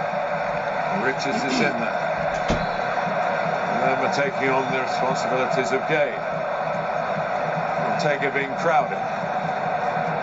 Wharton to take. It's a floaty one. Deep. Lerma still fighting for it. Kamada! Flag was up. Good attempt though from Kamada. Showing he's a good technical player as well as being good defensively.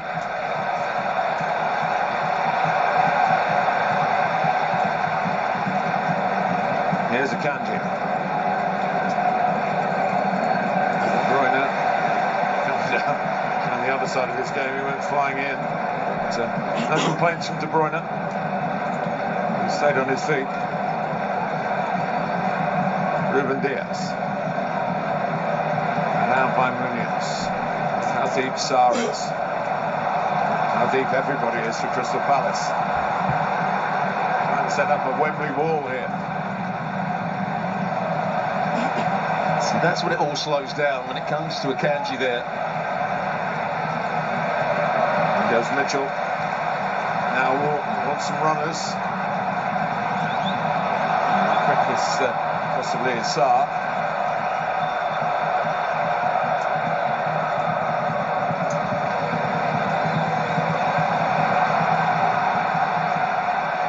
Guardiola. Mamouche get threaded in behind, and Sarr's offside. Was there a foul before then? I think there might have been on Wharton. That was really poor play from Man City, giving the ball away so cheaply to Wharton there. Kevin De Bruyne then went into the challenge.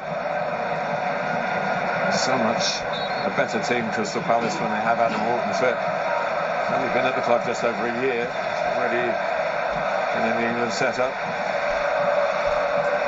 Wonderful one-touch skills, but not perhaps in a situation in the Wembley final when they're doing most of their work defensively.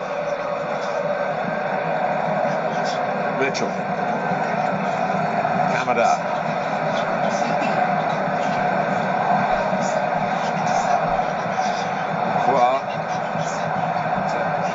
Involved again, Riley. Casual, Munoz hasn't given this up. Riley's got to be careful. The free kick goes in his way because he's been just booked, remember. That's their outball, Crystal Palace. They have got time at the back, that big diagonal in behind O'Reilly. For the runs of Munoz. It's an out ball, it's also a threat ball. It set up the goal, of course, and scored the one that's been disallowed. Quite often, O'Reilly's starting position is tucked into midfield, as he is at the moment. Savinho.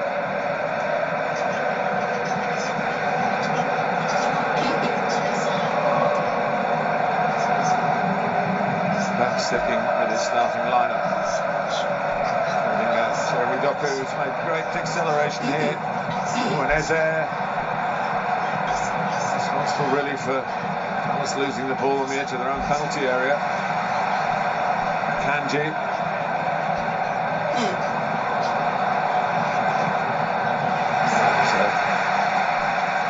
Good block of the cross by Mitchell. He's had a mixed day, but when he's been called upon in certain situations, he's done very well. Like that. Bernardo Silva, Kevin De Bruyne, who's coming to the end of his time with the club. Bernardo Silva maybe as well. He's certainly in the senior citizen category. De Bruyne, Haaland. Now Doku, extra gear to go down the outside, but he doesn't do it this time. Ruben Diaz. City ring fencing the Palace penalty area. Doku again. It's relentless. It's De Bruyne.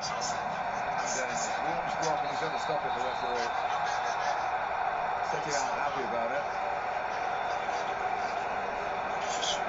And De Bruyne getting a flea in his ear from Richards about it's a head injury, we've got to stop. Maybe it didn't hit his head. It hits him on the side of the head. It's a good strike from Kevin De Bruyne. It's fairly straight, so the goalkeeper would have made a save.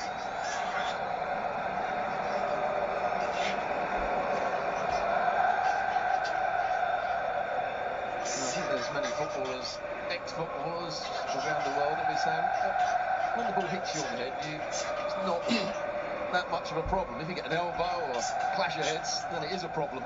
Yeah, but the legislation has changed now, where players, I'm not saying that Wharton's doing it here, but we do see it, where players drop to the ground, point to their head, believing the referee's got to stop it, and a position of some peril to that team, that player's team, is averted. Absolutely. That's why Man City players are annoyed. No one will know whether he's hurt or not, apart from Adam Wharton.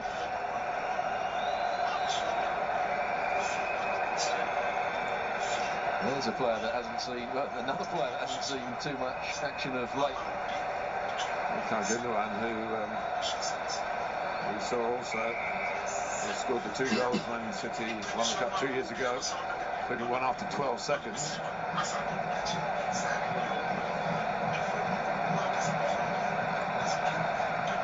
So what does happen, the physio comes on, the downside of it for the victim, if you want to call him that, is he has to go off for 30 seconds. The chance again against 10 men for Manchester City to peg Palace back.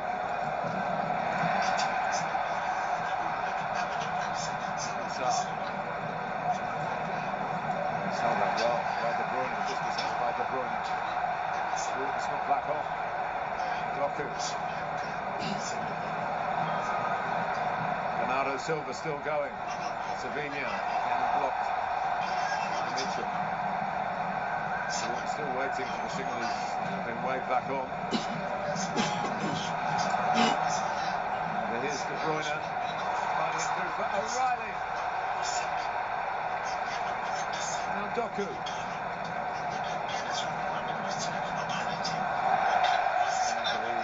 Got the defective wide. Well, O'Reilly's got to hit this with his right foot. It's a great pass from Kevin De Bruyne. On his right foot, he then tries to step over it so he can hit it with his left, and it just allowed them to get back. Doku. Bernardo Silva. Price come out at it. Now they can break. If it's a foul, it's a booking. Stuart Atwell says it is a foul. But did you notice when De Bruyne played that pass that Wharton was trying to get to him and had to run round the referee? It would have led to all sorts of ramifications, and O'Reilly scored. Yeah, but the other side of the argument, Wharton was ushered onto the field and then 20-30 yards straight at Kevin De Bruyne. Here is the chance, on his right foot, strike it now, right foot. Instead, it takes too long. They come back and get a good blocking. Changes are big names. Savinho's off and Phil Foden is on. And also in the field, number 7, Omar Marmoush. Replaced by number 13, Claudio Echeverri. Well, we're going to see Claudio Echeverri. Well, an interesting roll of the dice from Pep Guardiola.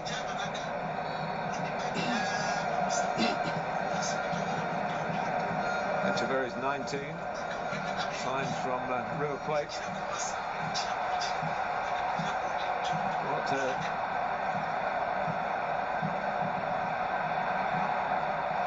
opportunity it is for him to make his mark in English football. Well, he's got 14 minutes plus any added on time to make an impression here. He's gone into the same position that Marmoush was playing.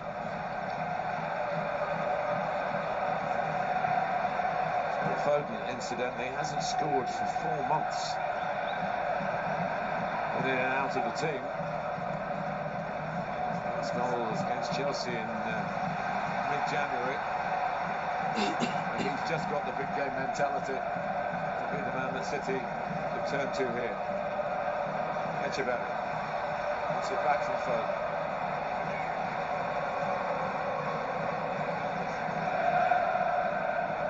Still 1-0. Many of you watching will say it's still one-sided. The team that is dominating the ball is the team that's losing 1-0.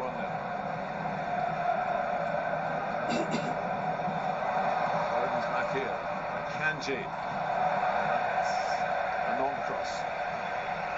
Well, I'm not sure he's played particularly well today, Kanji. He's a bit ponderous on the ball. He's not always defended balls in behind him particularly well. Mateta will be replaced by a man who has an FA Cup winners medal, Eddie Nketiah. Signed from Arsenal, with whom he won the trophy 5 years ago. Mateta's played a big part in the fact that Crystal Palace are 1-0 up now. Held the ball up when he could. He was a constant threat when balls were played in behind, put Man City's defenders under pressure. Nketiah scored in the 5th round against Millwall in the quarter-final against Fulham, at Fulham. And he set up that 3rd goal for Sarr in the semi-final when he came on with a really nice ball played through. Good for Lerma.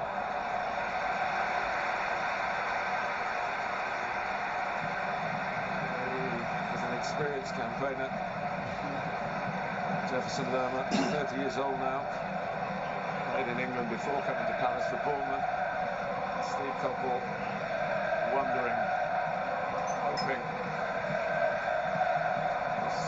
won the FA Cup as a player with Manchester United.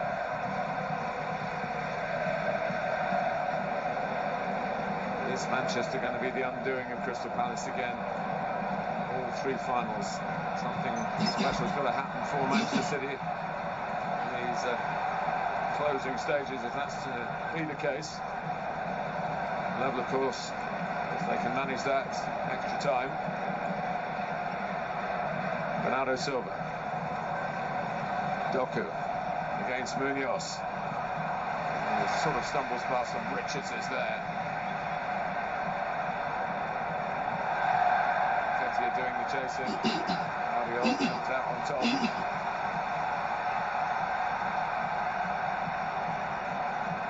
Bernardo Silva. All the while, Haaland is jogging along the edge of the penalty area. Maybe be available for a 1-2, or to be there at the far post for a cross. That's where you might find him at the moment. If Man City are to open up Crystal Palace, it looks to be one main player that's going to do it. This man on the ball now, Kevin De Bruyne. He might be leaving Man City, but he's still their most threatening player. Such a good pass for the ball. He's got that clever instinct when to play the next pass forward, when to bend it into the box. His script is to hold up the FA Cup at the end of this afternoon. At the moment, there's work to be done. Maybe a set piece. Manchester City's so skillful at scoring from open play. Haaland gets to it, but it's no sort of header really in the circumstances. Well, he's got a free header. It's not a header on goal. It's not a header back into the danger area. It's a very weak attempt by Haaland. Address announcing the attendance, 84,163.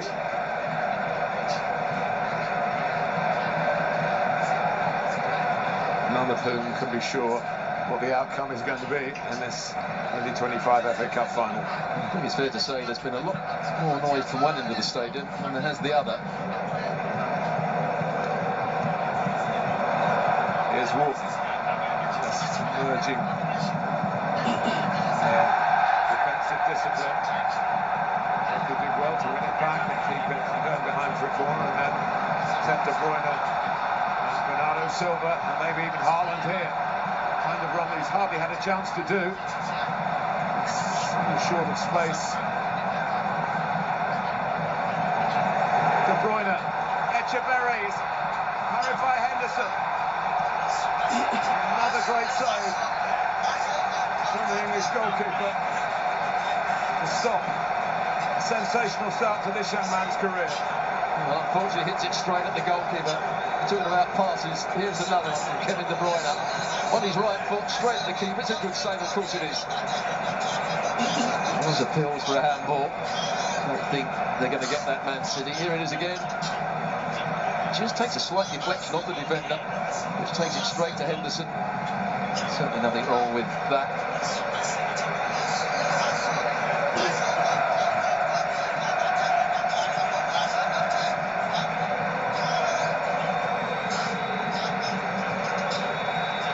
And it is down in the box, but not wanting treatment this time. Even Diaz, he got a yellow card. Something he said more than anything else.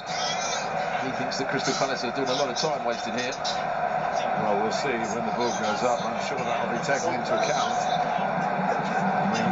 The wrong stoppage for the VAR review. De Bruyne still the potential saviour, maybe even winner for Manchester City. Foden looking for firepower that he's plenty in the past. Richards is there. The ball should have come in from Akanji. Instead he passed the buck and played it to Diaz. Now's a counter-attack on. Katia was fouled. The referee's seen that. Eze. Sarr chasing, but Ortega will get there first. The advantage has been played.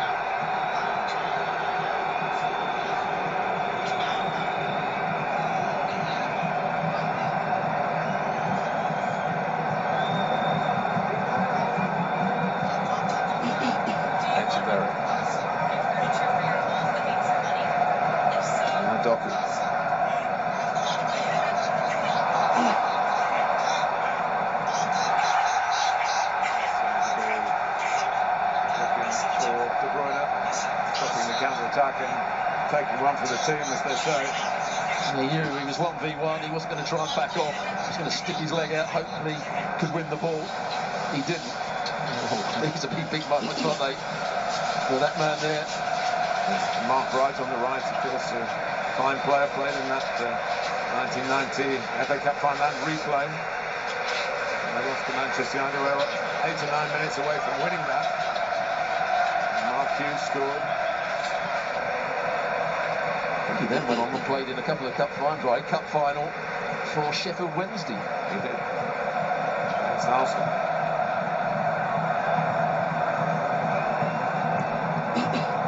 Trying to win a corner unsuccessfully. Palace are, well, to say coming up to 5 minutes, it's going to be at least double that, maybe even treble it. De Bruyne. Still probing, still organising, still looking for the magic moment. That wasn't it. Just for a moment there, O'Reilly nearly made a tackle, which would have got him sent off. Here's Munoz, Sarr ahead of it. There he is. Ketia waiting in the middle. Goalkeeper might have picked that up, but taking no chances. Eze, he exploded upon the scene again as he did with the only goal 16 minutes into the first half. Lerma switching it all the way out to Sarr. Munoz, tight angle, flashed across the face of the goal.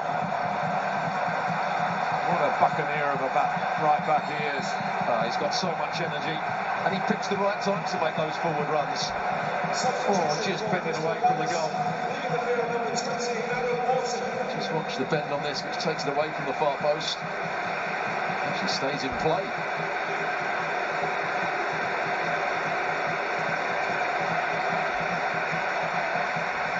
Will Hughes, who played in a FA Cup final for Watford against Manchester City, who very much on the wrong end of things. They were beaten 6-0 back in 2019. Comes on for Adam Wharton, who would love to stay and see it through. Well, you have to take back what I said earlier on, because the two players that got hit by the ball in the head have both gone off. So obviously it has caused them a problem, particularly Gay, I would think.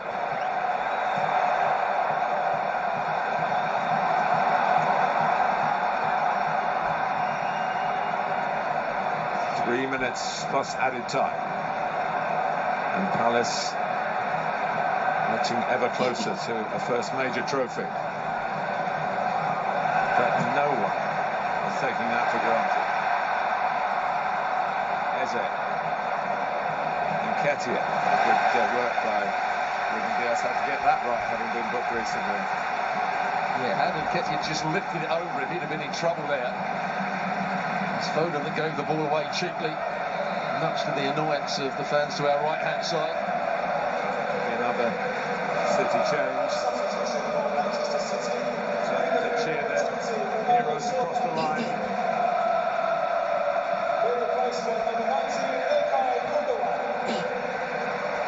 Ilkay Gundogan. On for Bernardo Silva. It's 2 minutes plus added time.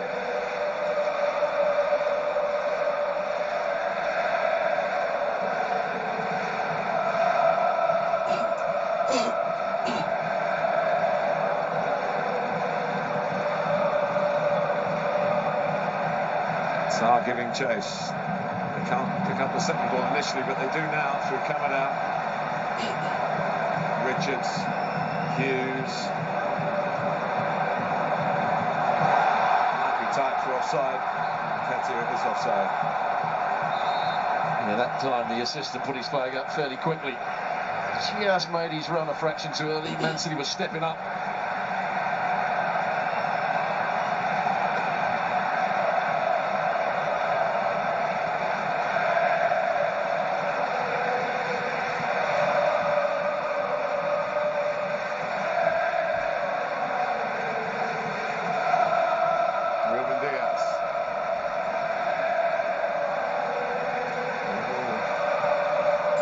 Up again in defence, Crystal Palace. Doku. Guardiola lets it run. From De Bruyne to Doku. Can he get him behind here? Still going, Jeremy Doku. Foden.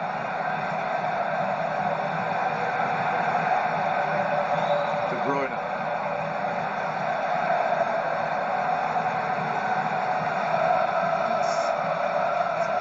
Postcard of the match, really, as you look at the stream now.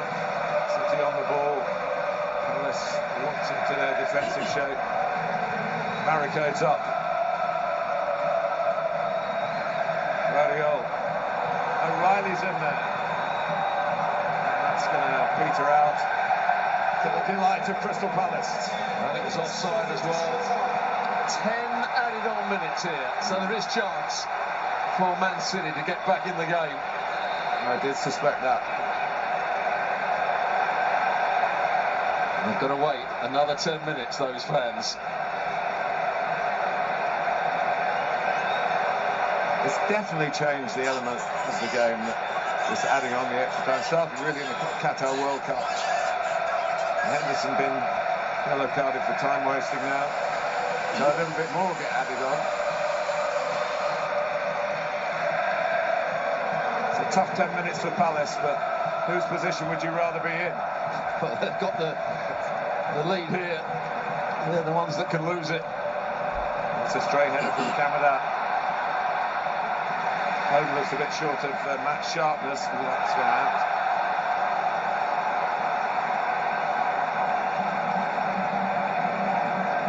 9 minutes to go.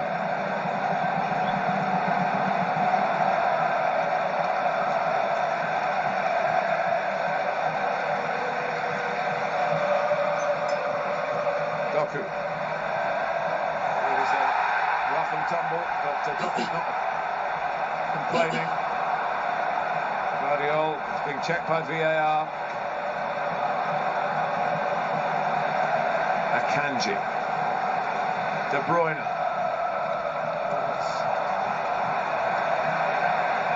He's so tired he can't get there. All his work really, apart from the goal and one or two other efforts, he's been off the ball. Echeverry.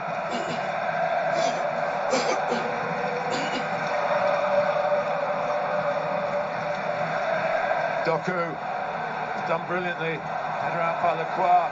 De Bruyne! Henderson dives, but didn't need to. That looks on with a little bit of resignation about what's going to happen here.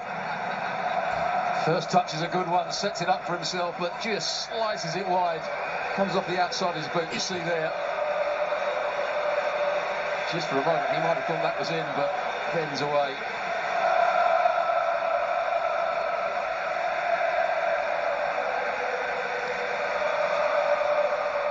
Might not be the send-off he was looking for, Kevin De Bruyne. Guardiola. A swipe. Munoz left him down. City've got a free kick. They need him on his feet. And even when he's in pain, he sprints away. Still athletic as the Colombian. De Bruyne. It's a lovely ball.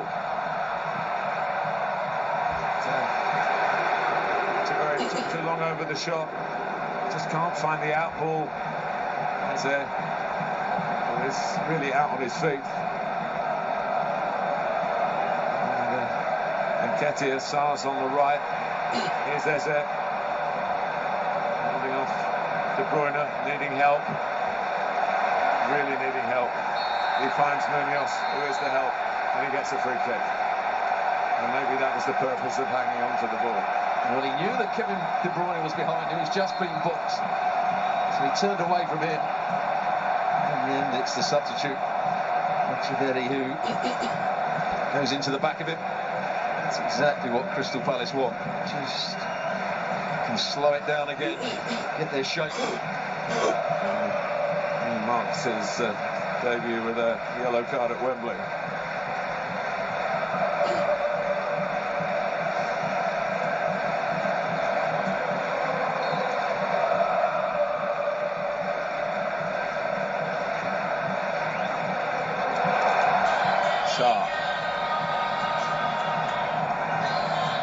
Every second vital for Palace that they can keep Manchester City this far away from their goal.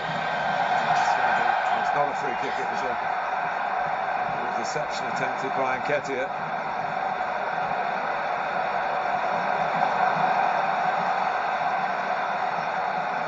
Here's Foden.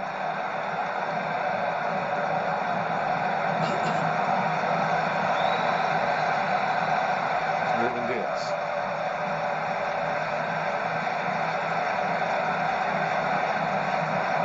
Guardiola.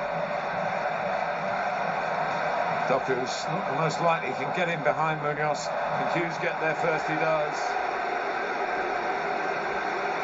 Sarr has done a terrific job out on that far side.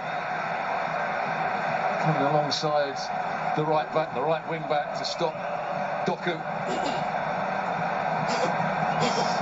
Doku again, the danger again.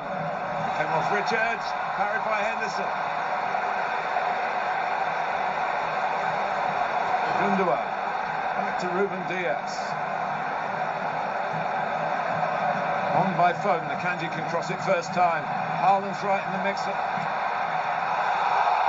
for handball from the City fans. And the VAR, we're going to look at it. The 96th minute. De Bruyne. Can City take it into extra time here and break the Crystal Palace hearts? Stout hearts that they've been. Doku with still the dancing feet. A touch from Ruben Dias. And De Bruyne caught in possession by Eddie Nketiah. That handball, VAR check has been complete, nothing doing. In by Foden, and that's perfect for Palace. Imperfect for Manchester City. Yeah, Foden saying to Doku, you should be coming round the back, which he should be.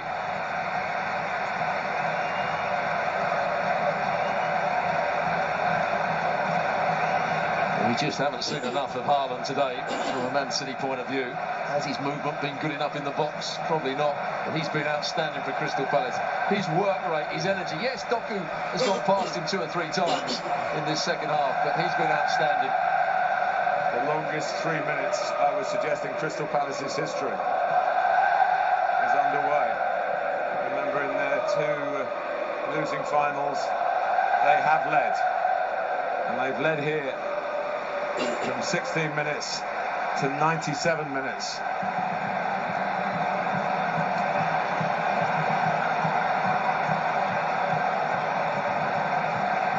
Stuart Atwell's had a look at his watch.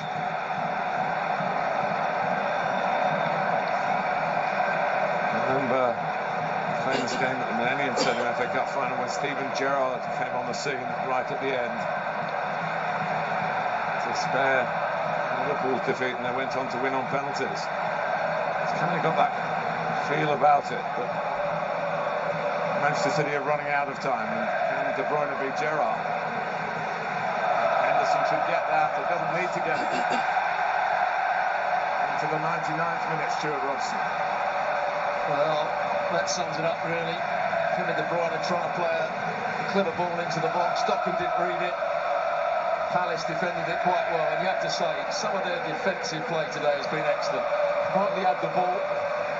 They posed one or two threats on the counter-attack, but when the ball's being played into the box, their back three, I think, have been excellent. The midfield players in front of them, when he was on the field, Wharton, Kamada, and of course the energy, particularly from their right wing back.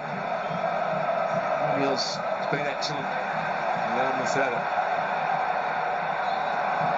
Side given.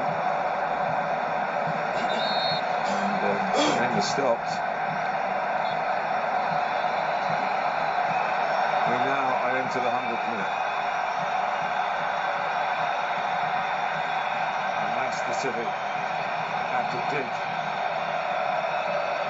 very, very, very, very deep. De Bruyne still trying to come up with a trick to keep them in the final. Doku resisting the temptation to shoot. Ruben Diaz. Doku certainly going to shoot now, and that it gets almost the biggest cheer from the Palace end. And they had a great view of it where it was going to end up wide. Crystal Palace are on the very brink. He then look.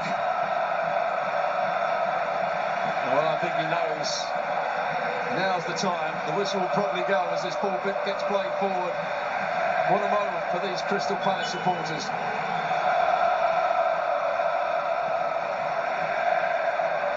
And the whistle isn't blown, but it is now. There's a new name on the FA Cup. It's Crystal Palace. The winners of the Emirates FA Cup. Oliver's Army on their way to collecting the South London club first major trophy. Eberechi Eze, the match winner. European qualification comes with it as well, Stuart. And an extraordinary defensive display led by goalkeeper Dean Henderson. And the one time early in the game when they got it forward, they got it into Mateta, he held up the play. The goal was exactly how Glasner would have thought it to be. Centre forward picks up the play, the right wing back gets forward, and Eze, who has been outstanding throughout the tournament, scores a great goal. 1 or 2 points here. Pep Guardiola had to go at Henderson for time wasted. That's not great. But Henderson likewise has had a superb tournament. Semi-final and the final, he's been absolutely outstanding. And every one of these players deserve it, don't they? That penalty save, of course, crucial. Glad all over has never been more appropriate as the club's anthem. But it is sad all over for Manchester City, summing up their disappointing season, falling short of their previously excellent standards. They couldn't stop. The Eagles have finally landed a major honour. The 144th FA Cup final produces the tournament's 45th different winner. Crystal Palace. Palace 1, Manchester City 0. Look what it means to the Palace faithful and the players out there. The Eagles clung to their lead for 84 minutes. Now they have liftoff. They're flying, and they have their first piece of silverware in their 164 years. This is the tournament's 45th different winner. Crystal Palace. Palace 1, Manchester City 0. Look what it means to the Palace faithful and the players out there. The Eagles clung to their lead for 84 minutes. Now they have liftoff. They're flying, and they have their first piece of silverware in their 164-year history. They needed luck, Hero Dean Henderson saved Marmoush's penalty should he have been on the pitch. But Palace, Glasner and these players deserve it. They fought hard, they got the victory, they got the trophy. Mikel, wow, an upset. The Eagles are flying. They've done it. Finally, they've got their name on a major trophy. I mean, credit to these players. They played their heart out. They defended really well from the start of the game till the end of the game. And I mean, they've done it. They've done it. I mean, City, you know, they had the first 10 minutes of the game they played well, but I think after that they kind of didn't have any answers to the way the Palace have defended. They couldn't break them down. I thought Erling Haaland for me today had a really poor game. I don't understand how he finished this game. I thought he would have been taken off in the first 16 minutes of the game, but he stayed on. For what reason, I don't understand. That's a question left for Pep to answer, but the City didn't have any answer on how to break his defense. I thought Henderson today, brilliant game, kept them in the game. Outstanding. That's a player who's had to sit on the bench and watch 3 major finals, 2 with England, 1 with Manchester United, and of course he got a bit of luck today, Dean Henderson. But Dwight, you call Palace with the victory today. Great call. Well, listen, this is a defining moment where Palace is concerned. They've never won the FA Cup, the oldest trophy, the oldest cup competition in the world. The FA Cup is such a special trophy in the history of, you know, the English game, and to win it in the manner that they win, I think they deserve it. As I said before the start of the game, this was a team that was trending in the right direction. And although City was a slight favourite, to me, it was so obvious that Palace could turn this around, and they did.